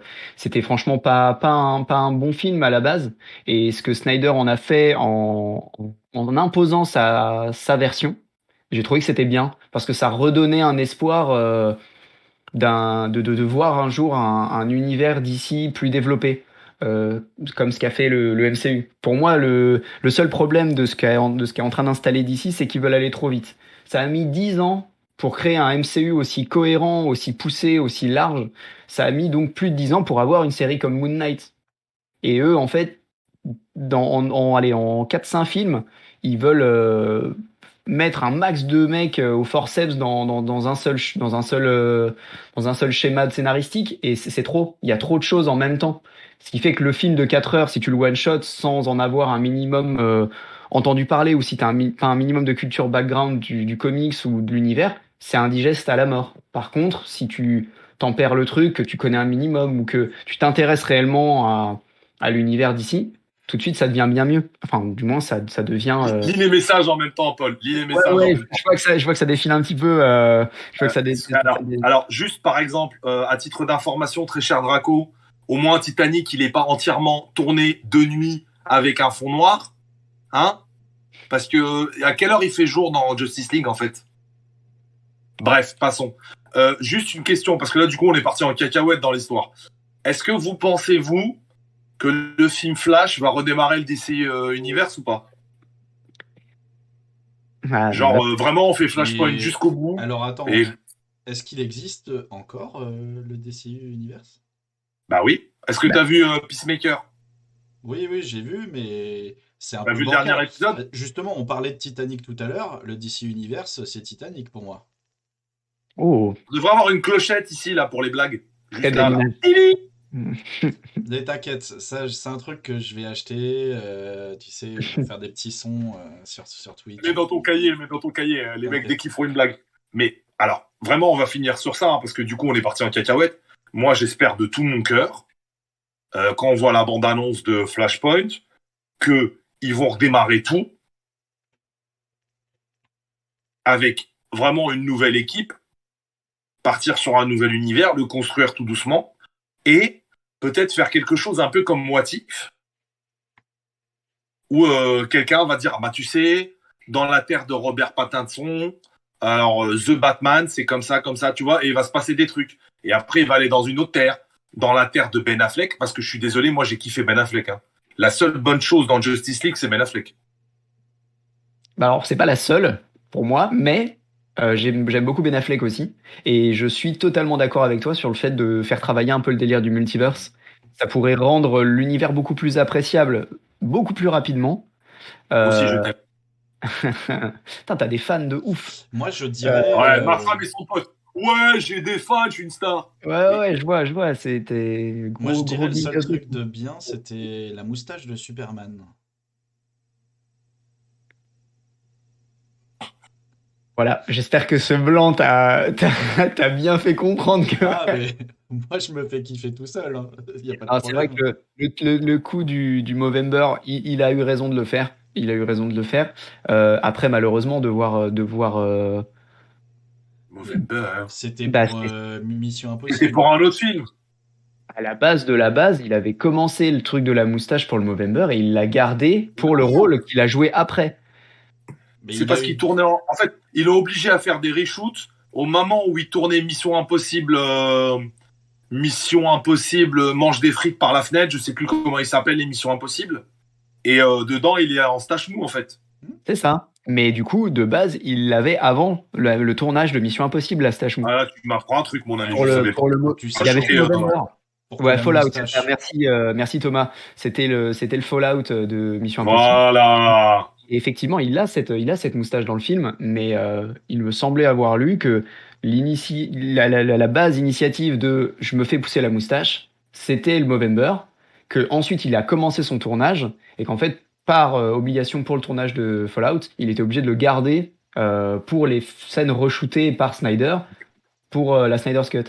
Donc bon, après, bon, ça a été gentiment effacé à l'image, mais ouais, bon, je trouve pas que ça ait eu un gros impact au final, hormis parler de la pilosité faciale d'Henri Cavill. Ça a pas eu d'impact pour moi. Le film reste bon et je continuerai à Non, le ça repose défendre le dès torse que- aussi, la pilosité du torse, très beau aussi. Et n'oublions pas que on devait parler de Moon Knight principalement. Ouais, c'est vrai. On s'est un peu perdu, On mais s'est enflammé, hein. moi, De j'aime bien, ouf, j'aime bien. de On parle, ouf. on parle de Justice League et tout, j'aime bien. Mais ouais, Ouais. clairement pour Moon Knight, je reste sur une note très positive. Genre, en n'y connaissant rien, et je trouve que c'est assez parlant d'ailleurs, le fait d'être abordable pour un public non initié au personnage de la franchise, c'est pour moi c'est un sans faute sur le premier épisode. Esthétiquement, musicalement, d'un point de vue d'intuition, on te laisse deviner des choses relativement facilement, sans trop t'en dévoiler dès le premier épisode, donc c'est bien amené. Enrico? Toi qui ne le connaissais pas, Paul, j'ai une question. Est-ce que ça t'a donné envie d'en lire, par exemple? Et bah figure-toi que oui. Ouais, J'ai eu. ne meurs pas tout de suite, hein. Je t'ai Ouais, mis désolé. d'entrée de Écoute, jeu. passe me voir. Mais ouais, je vais très clairement te solliciter, je pense, Mike, parce que j'aurais besoin de suggestions sur la lecture de Diable Blanc. Donc, L'autre ouais, côté. si. Ah merde, c'est en miroir. Eh ouais, vous J'ai êtes fait- miroir. Mais voilà, très concrètement, le perso est très intéressant, très intriguant. Mais je pense que je vais attendre que ça se termine. Je veux voir un petit peu comment ils ont agencé le perso. Je veux pas me spoiler. Je veux vraiment profiter pleinement du support série télé à sortie hebdomadaire en plus, parce que bon, ils font pas une Netflix à te sortir les 6 épisodes d'un coup. Ils Ouais, te c'est sortent bien ça. un épisode par semaine, comme ils ont assumé pour Loki, comme ils ont assumé pour Captain et tout. Enfin, vraiment, encore une fois, je trouve qu'ils ont cette structure qui leur apporte une force énorme de hyper les gens comme ça d'une semaine à l'autre. Ça laisse le temps aux gens d'en parler. Bah, la preuve en est, nous ce soir, on peut en discuter, voilà, s'imaginer ce que le futur de la série va être. Et ouais, ça me donne envie d'en lire, mais potentiellement plus après la série. J'ai envie de kiffer un petit peu le support tel qu'il a été créé là pour la télé et pour le MCU. Et voilà, c'est ça. J'ai pas envie de me spoiler. Exactement. Ouais. Il a raison, petit David. Du coup, dernière question, on va clôturer là-dessus. On va essayer de se faire ça à chaque fois. C'est quoi vos attentes pour les prochains épisodes? En termes de personnages, de bagarres, est-ce que vous pensez à quelqu'un qui pourrait apparaître? Bah, moi, Qu'est-ce qui vous ferait kiffer en fait? déjà, avant ça, j'aurais voulu parler du costume. Le costume est ouf. Tu le vois qu'à la fin, mais le costume est dingue. C'est une super idée. En soi, c'est une super idée parce que ils sont pas partis sur la Battle Armor, mais vraiment sur la Battle Armor, pour ceux qui n'ont pas lu les comics, en fait, à un moment, ils se rendent compte que mettre un collant, ça protège pas des balles. Donc, du coup, il se met une espèce de plastron avec une armure un peu plus tactique pour se balader, quoi. Ouais, mais là, je sais pas si tu as vu l'effet. On voyait des bandelettes, comme des bandelettes d'une momie, Exactement. tu le vois pas se faire enrouler, mais tu vois juste le début arriver au niveau de la gorge. Mais c'est après, et c'est magnifique. Le rendu est ouf. Enfin, toutes les images qu'on a pu voir après, même de Mr. Knight, et enfin, ça a l'air d'être hyper dingue. Et le gros zoom, justement, sur lui qui s'approche et l'épisode se termine, t'es là, tu fais, ah non, encore, j'en veux encore.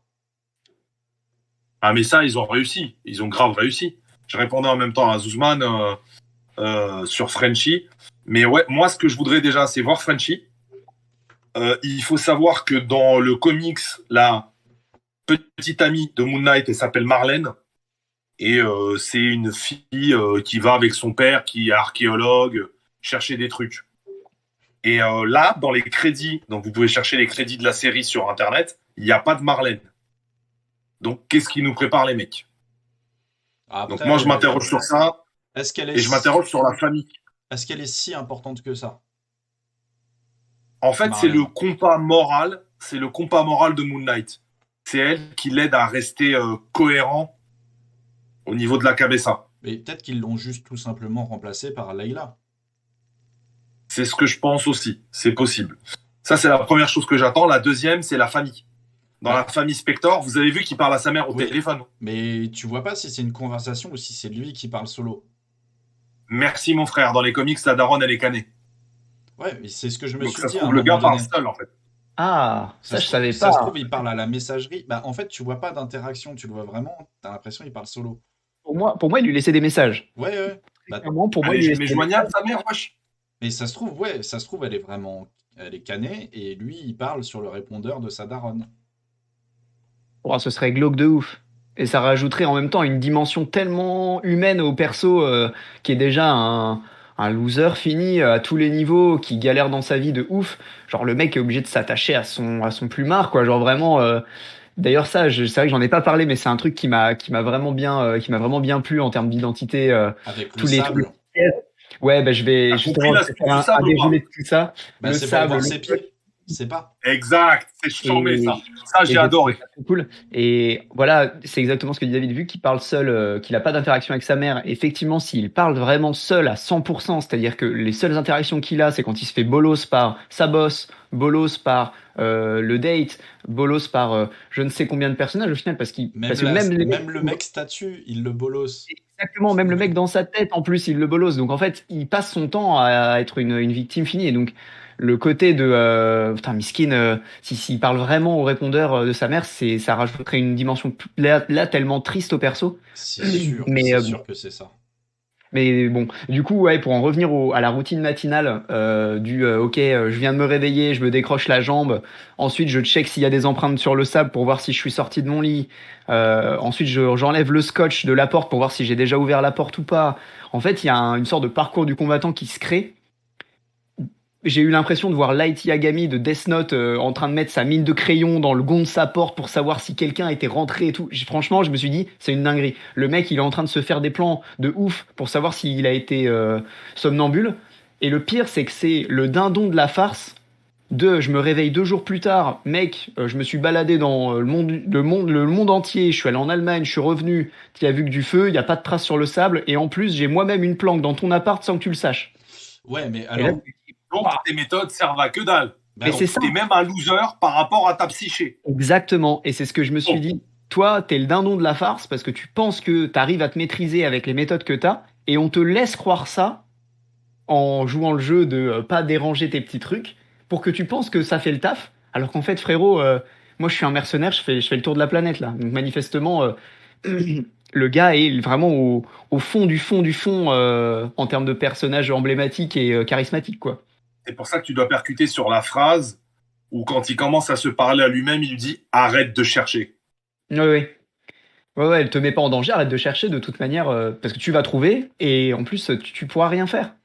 Et c'est ça le truc, c'est que tu sens que le gars est impuissant au degré maximal, quoi. Quoi qu'il entreprenne, que ce soit professionnellement parlant, il veut faire le guide dans un musée, bah en fait, il vend les trucs dans la boutique de souvenirs. Il est incapable d'arriver à l'heure parce que justement, il a l'air de taper des phases narcoleptiques qui sont en fait des switches de personnalité. Il se retrouve à l'autre bout du monde. Même quand il a l'intention de rendre le scarabée au méchant, même ça, il n'arrive pas à le faire. ouais, mais de toute façon, en fait, le délire, c'est que ce que lui sait et ce que lui fait, son autre personnalité le sait. Donc forcément, Oui. s'il a une clé ou un code pour se détacher ou s'attacher, le Spectre peut le faire. Pour le sable, il a des sacs de sable, il a juste à remettre du sable et se coucher peinard, et voilà, avec 3 côtes pétées, sans problème. Et le scotch, Là, tu fais rêver parce que ça voudrait dire que les personnalités en elles-mêmes pensent à réagir, comment pas troubler l'autre personnalité. oui, C'est ouf. oui, oui, oui, mais il y a vraiment ça. Le scotch, il a le rouleau de scotch à côté, enfin, voilà, il a juste à tout déchirer, y aller tranquille, défoncer des méchants, récupérer ses trucs, se planquer et puis se recoucher peinard, voilà, pour laisser la Là, place. il se décroche la jambe, il saute du lit, il saute par la fenêtre, il a tout évité, et puis après il revient, il bouge la table comme il veut. De Ouais. toute façon, Alors, c'est. seul truc que j'ai pas compris, le poisson rouge. Ouais, Justement, l'épisode s'appelle Le mystère du poisson rouge oui, parce qu'il n'y a pas de réponse. Il n'y a Si, pas de réponse. Bah, si. on ne sait pas, on ne voit rien. J'essaie de vous laisser trouver. La seule chose qu'on voit, c'est il s'est rendu compte que son poisson est passé d'une à 2 nageoires. Il va dans la boutique, il apprend qu'il est passé la veille pour reprendre un poisson. Mais hormis que le poisson est peut-être mort pour une raison quelconque, mais on ne sait pas pourquoi. On n'a pas de réellement de réponse là-dessus. On sait juste que Spector a cherché à le remplacer oui, pour que ça passe oui, pour que ça passe inaperçu. inaperçu. Mais le problème, c'est que tu ne sais pas pourquoi. Refaites les comptes. Il a rendez-vous avec la meuf. On est d'accord. Ouais. Donc quand il se réveille, c'est dimanche. Mhm. Il avait D'accord. rendez-vous le vendredi. Il avait rendez-vous vendredi. Mais il s'est endormi jeudi. Ouais. Bah, tu m'étonnes, il a canné le poisson en 3 jours. Oui, il a pas eu à manger, quoi. Sans nourriture. Voilà. Ah, c'était juste pour Mais camoufler sa durée? voilà. Mais du coup, c'est génial parce que ça rebondit sur l'idée de Richard que les psychés entre elles, les personnalités dans sa tête, elles se ménagent. Tiens, je vais lui laisser tout son truc. Il est content, ça le sécurise d'avoir un cadenas attaché au pied. Il a son poisson. Ah merde, on est parti en Allemagne. Bah oui, il a canné le poiscaille. Vas-y, je vais en prendre un autre, c'est pas grave. Comme ça, il reste calme et il m'embête pas. Ça veut dire on est trop horrible parce que moi, je n'ai même pas pensé que s'il n'était pas nourri pendant 2 jours, qu'il allait crever. Oh, ça meurt un poisson? Faut que t'aies pas tête Ne, faut juste pas que t'aies de poisson. C'est la seule donnez chose. pas vos animaux à Richard, merci. Ne me donnez pas vos animaux à garder. Oh putain, ouais, 2 jours, ça passe crème pour un poisson. Bah voilà, ouais, David a l'air d'être d'accord avec toi. Ah Deux bah si jours, David poisson valide, mort. c'est bon. Mais ouais, c'est ça. Je suis d'accord. Le Steven est un personnage clairement naïf qui a absolument et à aucun moment conscience de ce qui se passe quand il dort, quand il est pas conscient. Et la prise de conscience là, condensée sur un épisode est archi violente. Et ça en rajoute justement sur les phases où ils en montrent un petit peu sur le côté violent de Spector où bon bah il y a Steven qui ferme les yeux, qui les rouvre. Il y a des gens en sang autour de lui, il a du sang sur les mains. Tu sais pas ce qui s'est passé, mais t'en sais assez pour savoir que c'est très violent et que lui, il a rien à voir là-dedans. Donc il le tourne un petit peu en comique parce que voilà, il faut rajouter un petit peu de facteurs humoristiques quoi. Mais clairement. C'est pas drôle pour lui. Genre, le gars, il a rien à faire là. Il vit à Londres, il vend des dragées à des gosses dans un musée. Et il se retrouve avec voilà, un Glock 9 mm dans la main, dans un van lancé à pleine puissance et poursuivi par des gars qui lui tirent dessus. Donc, Quand il jette le flingue, c'est il jette le génial. flingue en plus. Je ne Et, crois pas, il a jeté le flingue. et c'est ça. Et d'ailleurs, la première phrase qu'il lui balance un petit peu injurieuse où il lui dit, mais alors laisse-nous faire Parasite. Je me suis dit, ouais, ok, le gars est même pas chez lui et à l'aise dans son propre corps. Du coup, il est considéré comme quelqu'un d'en trop, quoi. Bah, Donc le perso si, est. si on part du principe où Spector est normalement le lead, oui, Steven Grant est Et, un parasite, et c'est vrai. puisqu'il... C'est le seul truc que je savais pas, c'est que je pensais que vraiment le personnage originel de l'enveloppe charnelle était Steven, mais si c'est Mark et qu'en fait Steven est une seconde personnalité qui s'est créée en étant totalement inconsciente qu'elle est une personnalité rajoutée à une enveloppe charnelle qui en a déjà deux, bah du coup ça semble logique que il l'appelle le parasite. Mais si on délire un petit peu dans les phases schizophrénie, dans le genre de split, en fait tu sais jamais réellement qui est le premier. Enfin, on te le donne l'élément dans Split. D'ailleurs, Night Shyamalan, hein, encore une fois, bravo. Euh, le personnage est très bien amené, juste assez détaillé sur le plan pathologique pour que tu saches à quoi t'en tenir. On te donne la personnalité de départ, mais tu ne la vois jamais réellement, et donc tu ne sais pas qui est la personne d'origine dans les personnalités. Et j'ai retrouvé un peu de ça du coup, dans Moon Knight parce que tu vois que ça s'échange un peu Ouais, dans les dialogues. Tu sais jamais vraiment qui est censé avoir la main sur le gars, vu que qui est le premier. mais Et c'est ce que dit Zuzman, c'est est-ce que Steven Grant est vraiment la personnalité principale? Et exactement. c'est là justement où on en vient avec l'histoire de Parasite. Mais moi je pense que c'est plus le fait que Khonshu, bah, c'est un dieu, et le fait d'être dans sa tête ou dans son corps, je sais pas comment ça se passe au niveau de la divinité, l'a fait totalement split justement.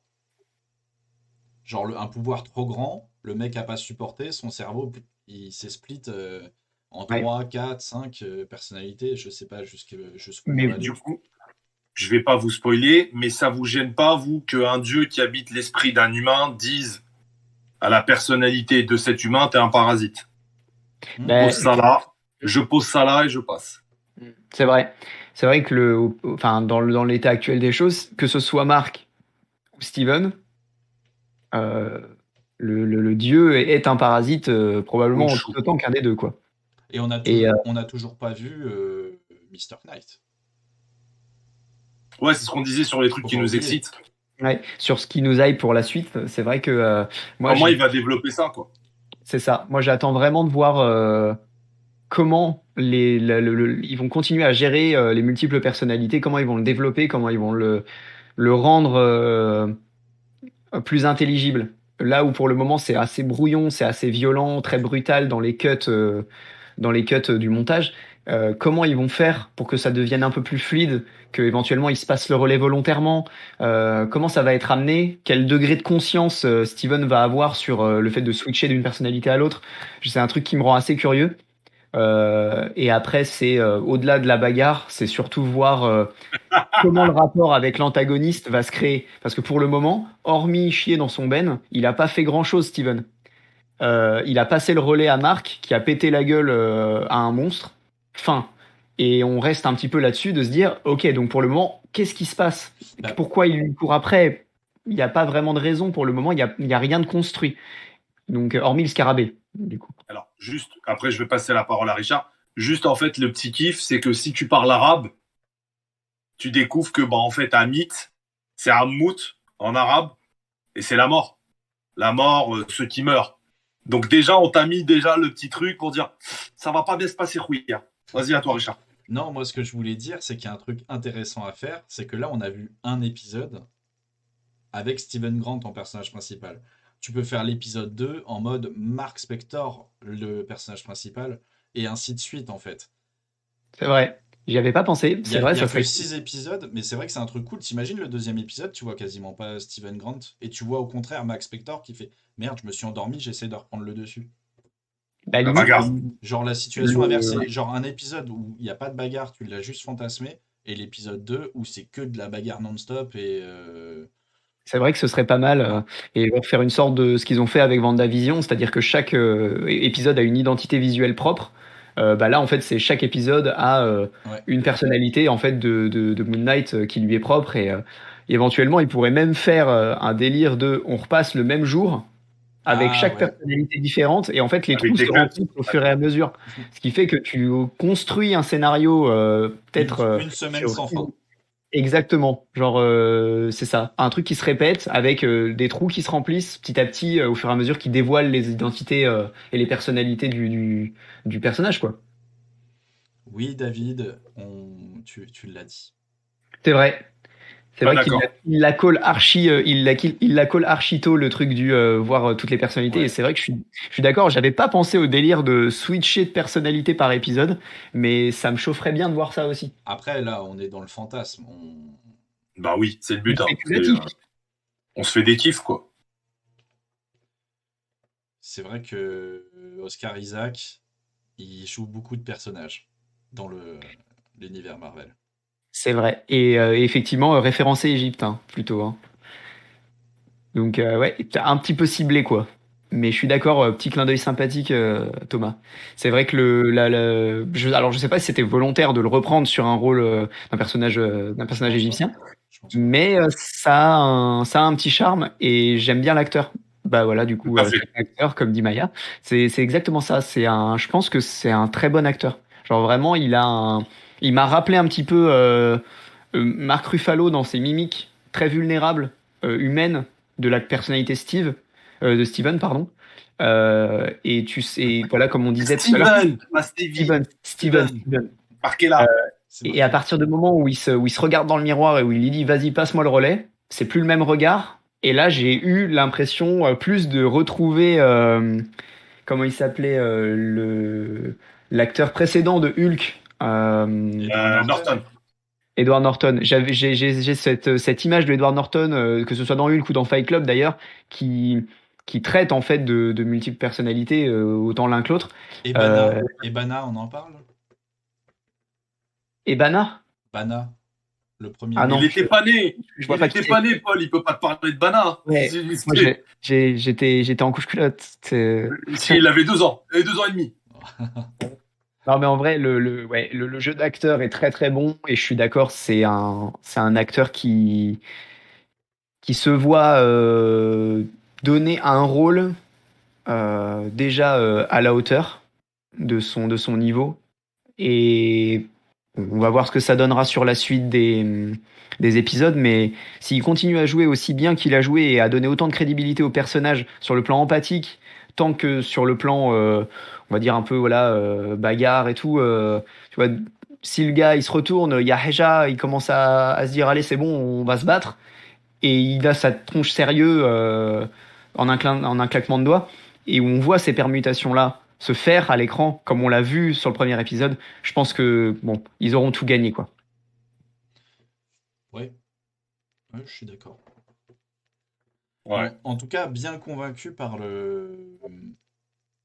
Pour moi, les gars, l'introduction. pour répondre un petit peu aux gens sur Eric Bana, pour moi, c'est Hector dans 3. Ok? Oui, oui, c'est cet acteur. Voilà. Et c'est tout. Archie. Exactement. cette identité-là pour moi, dans mon inconscient.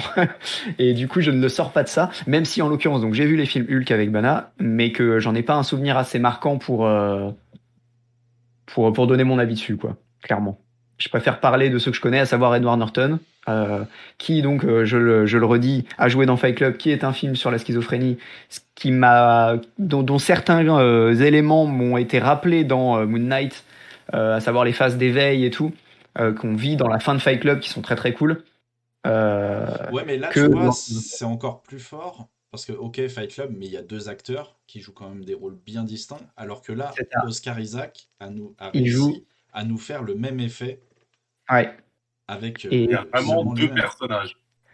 c'est vrai. Et c'est là où aussi j'ai repensé à l'actrice Noomi Rapace, je crois, qui a joué Seven Sisters, donc qui a joué Ah oui, sept personnages dans un seul film. oui, Elle était hallucinante dans ce rôle-là. Il y a vraiment un. Enfin, merci pour les travaux, quoi. Clairement, elle avait tué ça. Et que bah, dans Split aussi, McAvoy, qui est juste génialissime. Enfin, 24.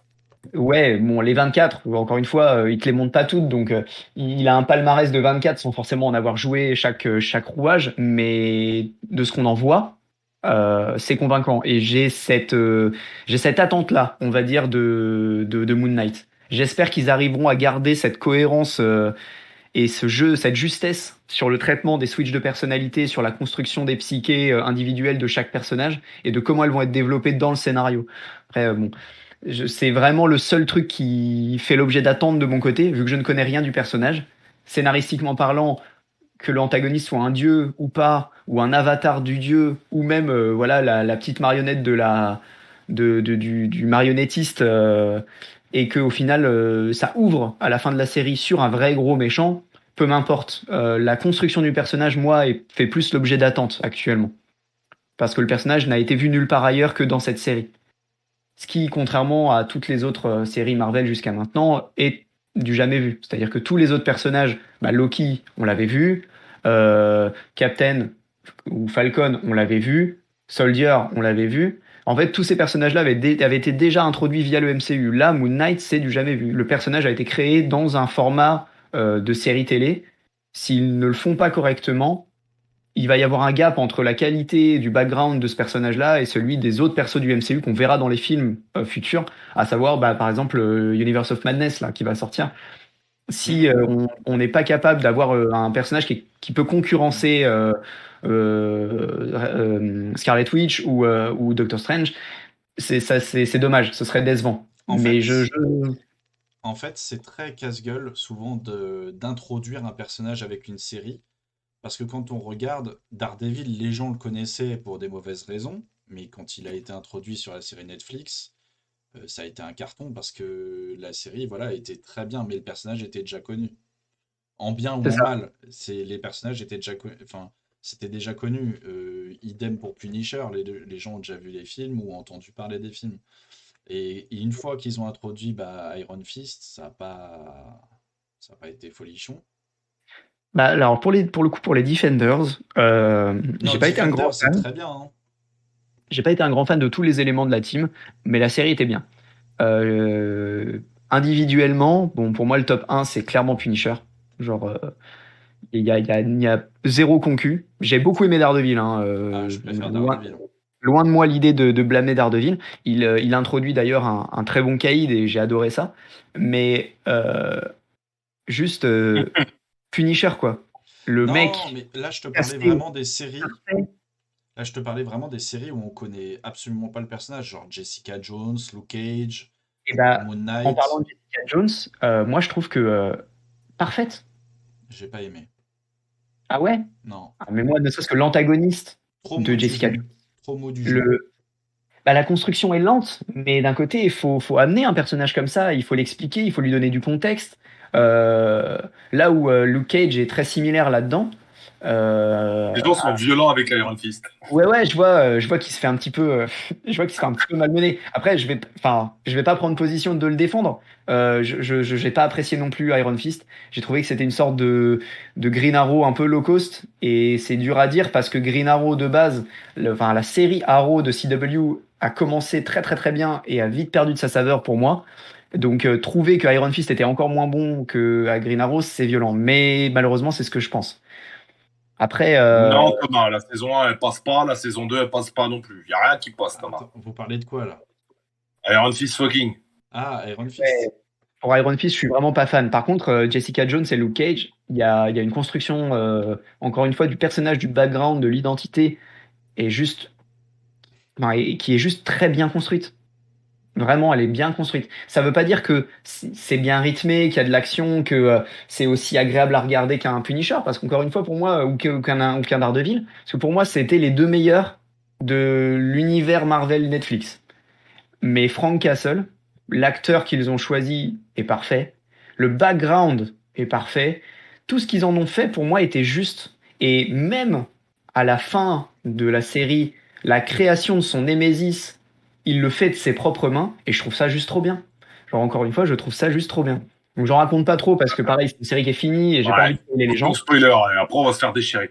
Du Mais coup, je vais finir avec cette question-là. Est-ce que Moon Knight, il rentre dans votre top 3 des séries Marvel? Est-ce qu'on compte les séries Marvel Netflix ou uniquement Marvel Netflix, Marvel sur Disney+, et Agent of Shield, tout ça, dans tout. Cloak and Dagger, tout. Alors moi, je veux juste dire un truc. Mon Punisher Alors, préféré, dis-le. c'était celui de Warzone. J'adore cet acteur en Punisher. Tu oui, l'as vu ça, Paul? ouais, j'aimais bien, j'ai bien aimé War. L'acteur est génial, l'acteur. Mais c'est vrai que j'aime Et le beaucoup mec de Frank Red Castle. Donovan. Ouais. Et j'aime bien le Frank Castle actuel, plus ou moins si on peut le Ah oui. dire. Mais celui Ah de bah c'est Warzone était génial. ils l'ont gardé, hein.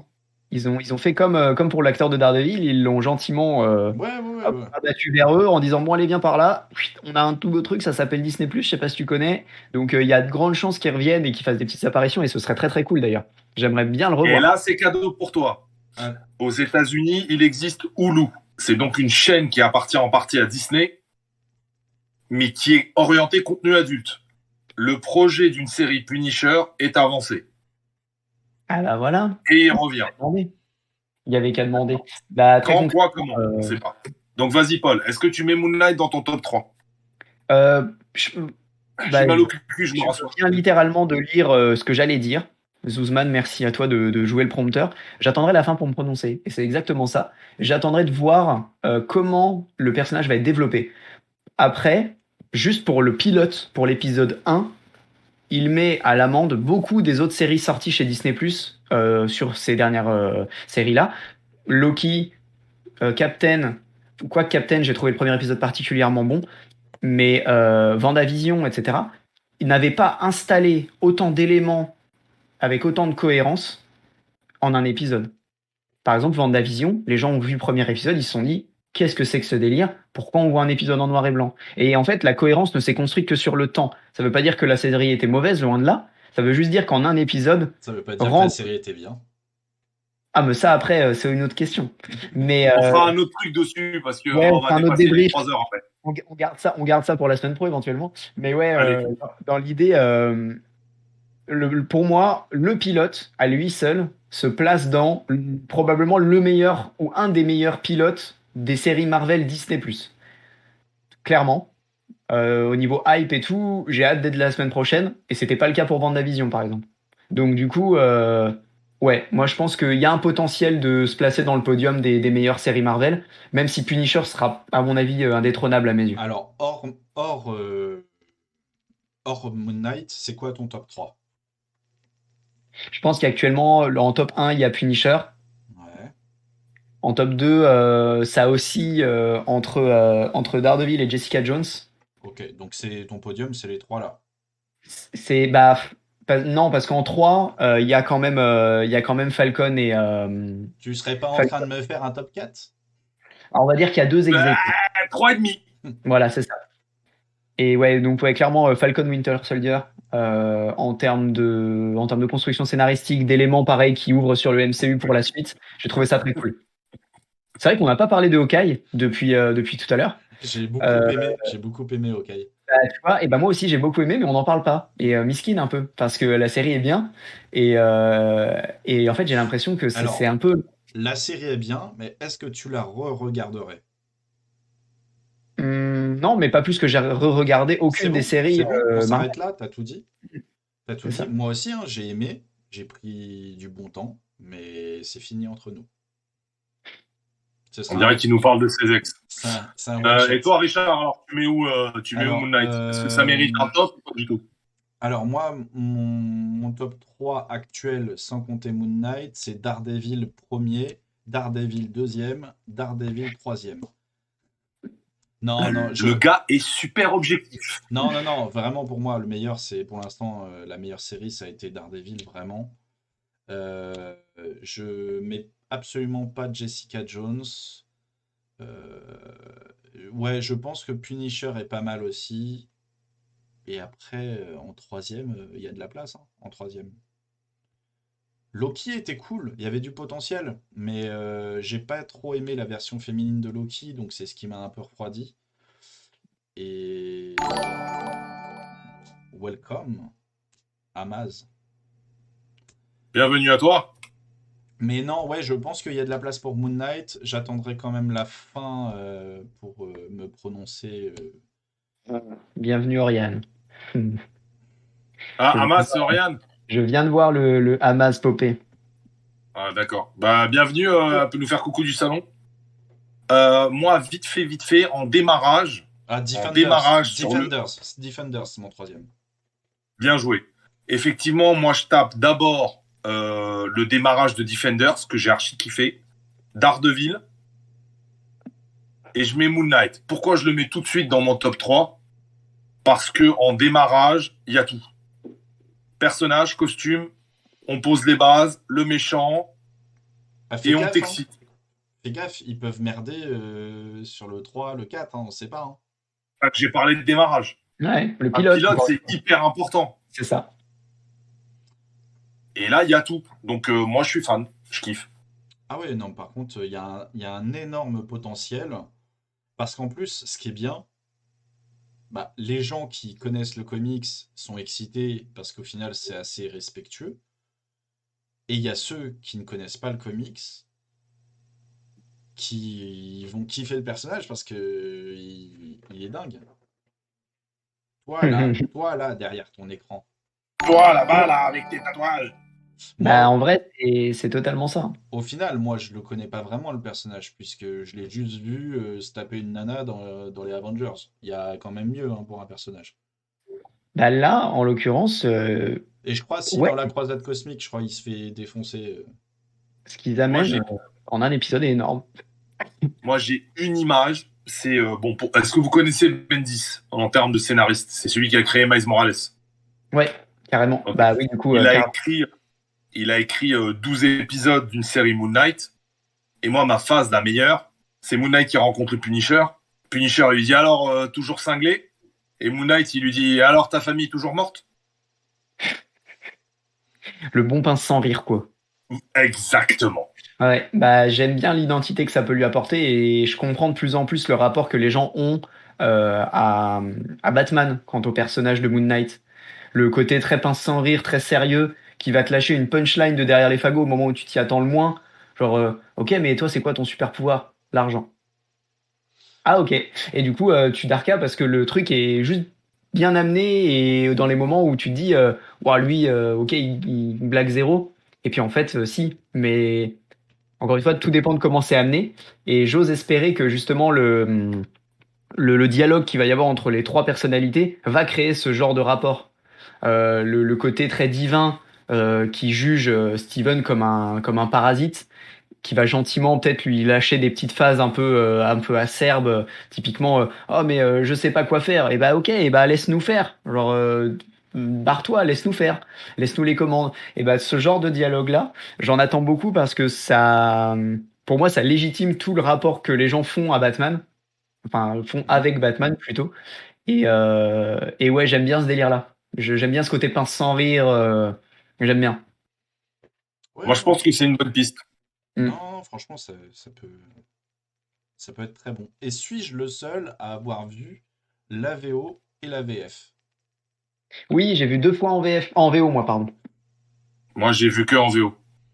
Bah, j'ai vu les deux, VO et VF. Bon, après, D'accord. pas de surprise, la VO est bien meilleure.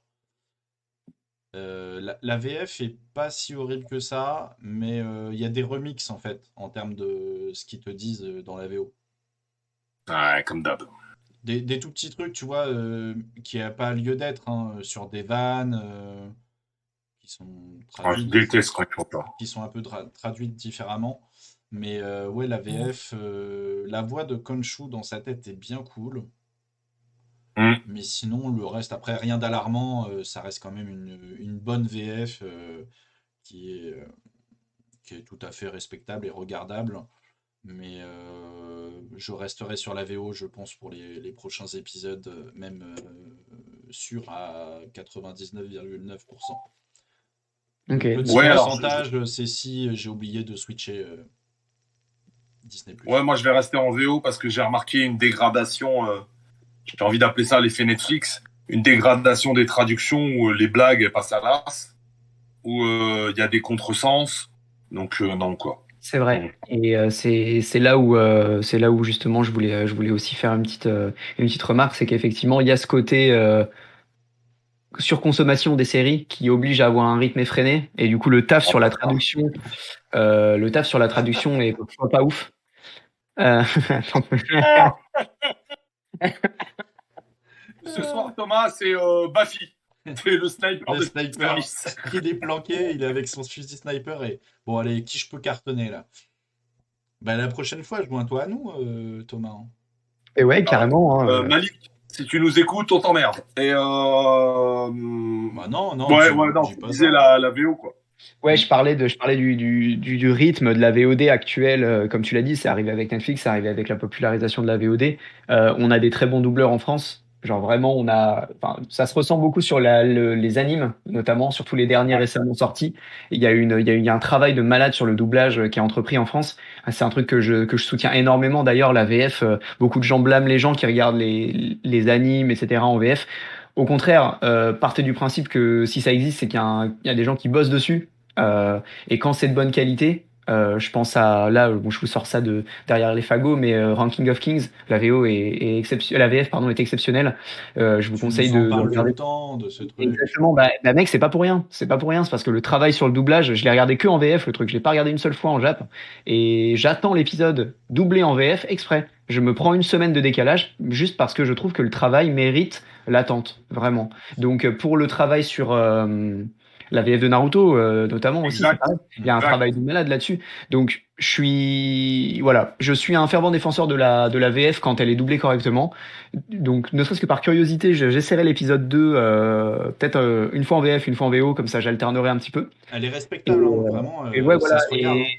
on verra. On verra ce que j'en pense, mais pour le coup, la VO, je l'ai trouvé très bien. Euh, et ouais, les dialogues sont cool. Il y a juste ce qu'il faut, comme je disais, de petites vannes, de petits trucs un peu humoristiques. Bon, moi, j'ai un coup de cœur pour les acteurs à fort accent anglais. Et donc là, on m'a bien viscère. Ça commence, tout est à Londres, les bons accents british et tout. J'ai Et trouvé ça trop cool. elle lui dit au téléphone, c'est quoi cet accent à la Exactement. con Et là? elle fait la remarque de l'accent, tout le délire quand il est dans le musée et que Wesh il poto, commence. pourquoi tu prends un accent? Exactement. Et bah voilà, bref, vous avez tout dit. Je trouve que la voix originale de l'acteur est très bonne et qui plus est parce que c'est sa voix plusieurs fois. Je pense que le gars a dû bosser de ouf pour faire son doublage lui-même et interpréter chaque rôle avec une identité de voix, d'intonation, d'accent différente. Et j'ai vraiment hâte de voir le rendu pareil sur le long terme, moi. Termine sur ça. Gros big up à Marvel pour avoir eu l'idée de Foot Moon Knight à Londres. Non pas pour des soucis de mondialisation, mais pour des soucis de logique. Parce qu'au bout d'un moment, Spider-Man, les Avengers, Punisher, Daredevil, Defenders, ma grand-mère, mon chien, ils sont tous à New York. Comment ils font pour pas se croiser? Non, ton chien, il est pas à New York, je le sais. Et écoute, tu sais pas, elle peut prendre le métro. Le Non, passe mais à vide, moi, je voudrais juste faire un petit big up en mémoire à la VF, la voix française du papa de Malcolm, Bryan Cranston, qui est décédé il y a ouais, 2 jours. D'accord. Et ouais. moi, ça m'a fait quelque chose parce que Malcolm, putain, je pense qu'on en a tous soupé et donc ça a fait bizarre. Bah, Ah, mais pince-toi au fer aussi en lisant l'info, ouais. C'est vrai que Ouais. c'est les mauvaises nouvelles. sporadiques comme ça qui arrivent au moment où tu t'y attends le moins. Mais là, il y a pas mal de grandes VF qui meurent depuis là, 2 ou 3 ans, hein. C'est bien triste.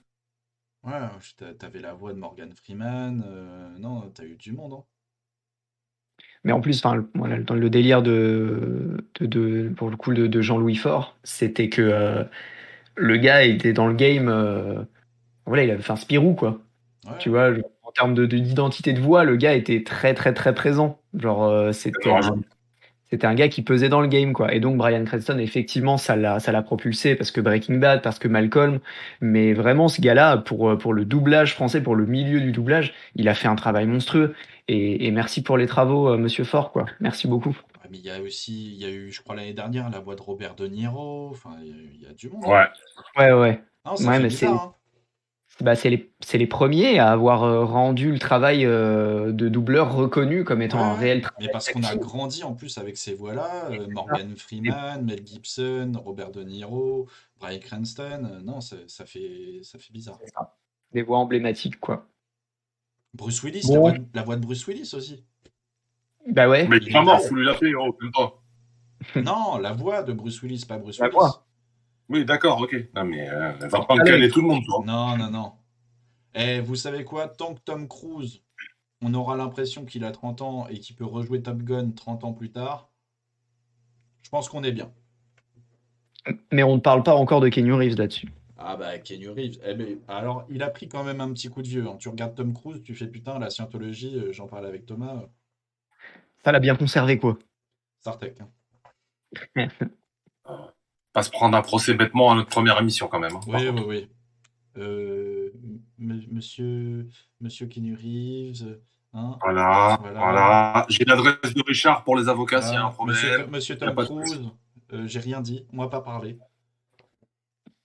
Bon, bah voilà, je pense qu'on a fait le tour de Moon Knight. Est-ce que vous voulez rajouter quelque Yes. chose? Bah, Non, moi, ça merci à me tous ceux qui va. nous ont suivis. C'est ce que j'allais dire. Merci, merci aux gens qui ont suivi le live là. C'était franchement super cool, même de pouvoir Ça fait interagir avec vous kiffer. là. C'était donc la première émission d'une série de 6 qui commence, si je ne m'abuse. On part sur voilà 6 semaines d'affilée, tous les mercredis, 21h. On sera tous les trois, peut-être avec d'autres gens. J'espère que Il y on aura des aura guests, ouais. voilà l'opportunité de ramener des guests. Voilà, ça me ferait très plaisir de vous reparler à toutes et tous qui êtes venus ce soir. Merci d'avoir suivi. Et puis merci surtout à Richard qui a fait un taf monstrueux sur la préparation de l'émission, sur la com, qui a franchement géré tout de A à Z d'un point de vue technique. La scène que vous voyez, c'est lui qui l'a montée. Tout ce que vous voyez là sur le live, c'est lui. Donc, bah, merci à toi, Richard, de nous avoir reçus. Et Mike, bah, je te solliciterai très prochainement pour des petites lectures de Moon Knight, je pense. Nous sommes ouverts 24/24, mon ami. On attend ton appel. C'est quoi déjà le site? Diable Blanc Comics. Ouais, avec un tiret entre le blanc et le comics. C'est ça. Retrouvez-nous sur les réseaux sociaux. Des gros bisous. S'il vous plaît, regardez l'épisode de mercredi et rendez-vous à 21h. Il y aura certainement une VOD pour le partage et ceux qui veulent se retaper leur ennemi, passer On ensemble. dit que du bien de tout le monde parce qu'on aime tout le monde. Oui, bien sûr, sauf Snyder. Je t'arrête tes conneries, putain, ils sont partout. Pas tous, pas tous. Il y a une secte Snyder, c'est ouf. Non, sincèrement, ça m'a fait plaisir de vous recevoir chez moi, sur ma chaîne. Et ouais, il y aura d'autres épisodes. Moi, je vais continuer à streamer certainement sur des jeux vidéo. Il y aura un épisode catch, c'est sûr. Cool. Et voilà. Et la chaîne, ce sera principalement le comics, le catch et un peu de jeux vidéo parsemés. Voilà. Et toi, Paul, il y aura quoi dans ta chaîne? Eh bien, écoutez, c'est en phase de préparation, mais je pense que ça va s'orienter sur du jeu vidéo pour commencer. J'ai envie de créer une chaîne un petit peu de libre-échange concernant le sujet du manga et des vêtements. Il y a énormément de marques qui se mettent à bosser officiellement avec des franchises de manga et je suis un gros client. Donc du coup, j'aimerais bien pouvoir parler de tout ça en live et échanger avec un chat de tout ça. Donc je pense qu'il y a Quel moyen. Et suceur, comme ce David. Et comme l'a dit Oriane, je pense qu'Akira fera une ou deux apparitions sur le live pour montrer ses beaux yeux. Donc Bah, nous, on va installer une piscine ici pour faire danser Oli, ouais, pareil. voilà, nickel. Du coup, voilà, petit stream canin de temps à autre. Mais voilà, je pense qu'on va s'orienter ça, un petit peu jeux vidéo, un petit peu just chatting, parler un petit peu de sap, parler de manga, de comics aussi. J'ai vraiment beaucoup apprécié l'échange qu'on a eu ce soir. Donc je pense qu'au-delà des 6 émissions, j'essaierai de régulariser, pareil moi-même, un petit show hebdomadaire avec des guests, donc probablement Richard, Mike, mais bien d'autres qui viendront discuter avec moi de sujets divers et variés du milieu du comics. Donc écoutez, voilà, hein, moi Et le manga, je hein. Le manga aussi, hein, bienvenue. exactement, et le manga, bien entendu. Mais voilà, c'est en préparation et vous serez bien entendu tenu au courant dès que ce sera prêt. En bas, les liens. En bas. En bas, On il y a vous les fait des gros Twitter. bisous. On va Bisous. dormir parce que ça fatigue de parler. C'est Allez, vrai. Ciao. Ciao, bonne soirée. Bye les gars. Bonne nuit. Bye.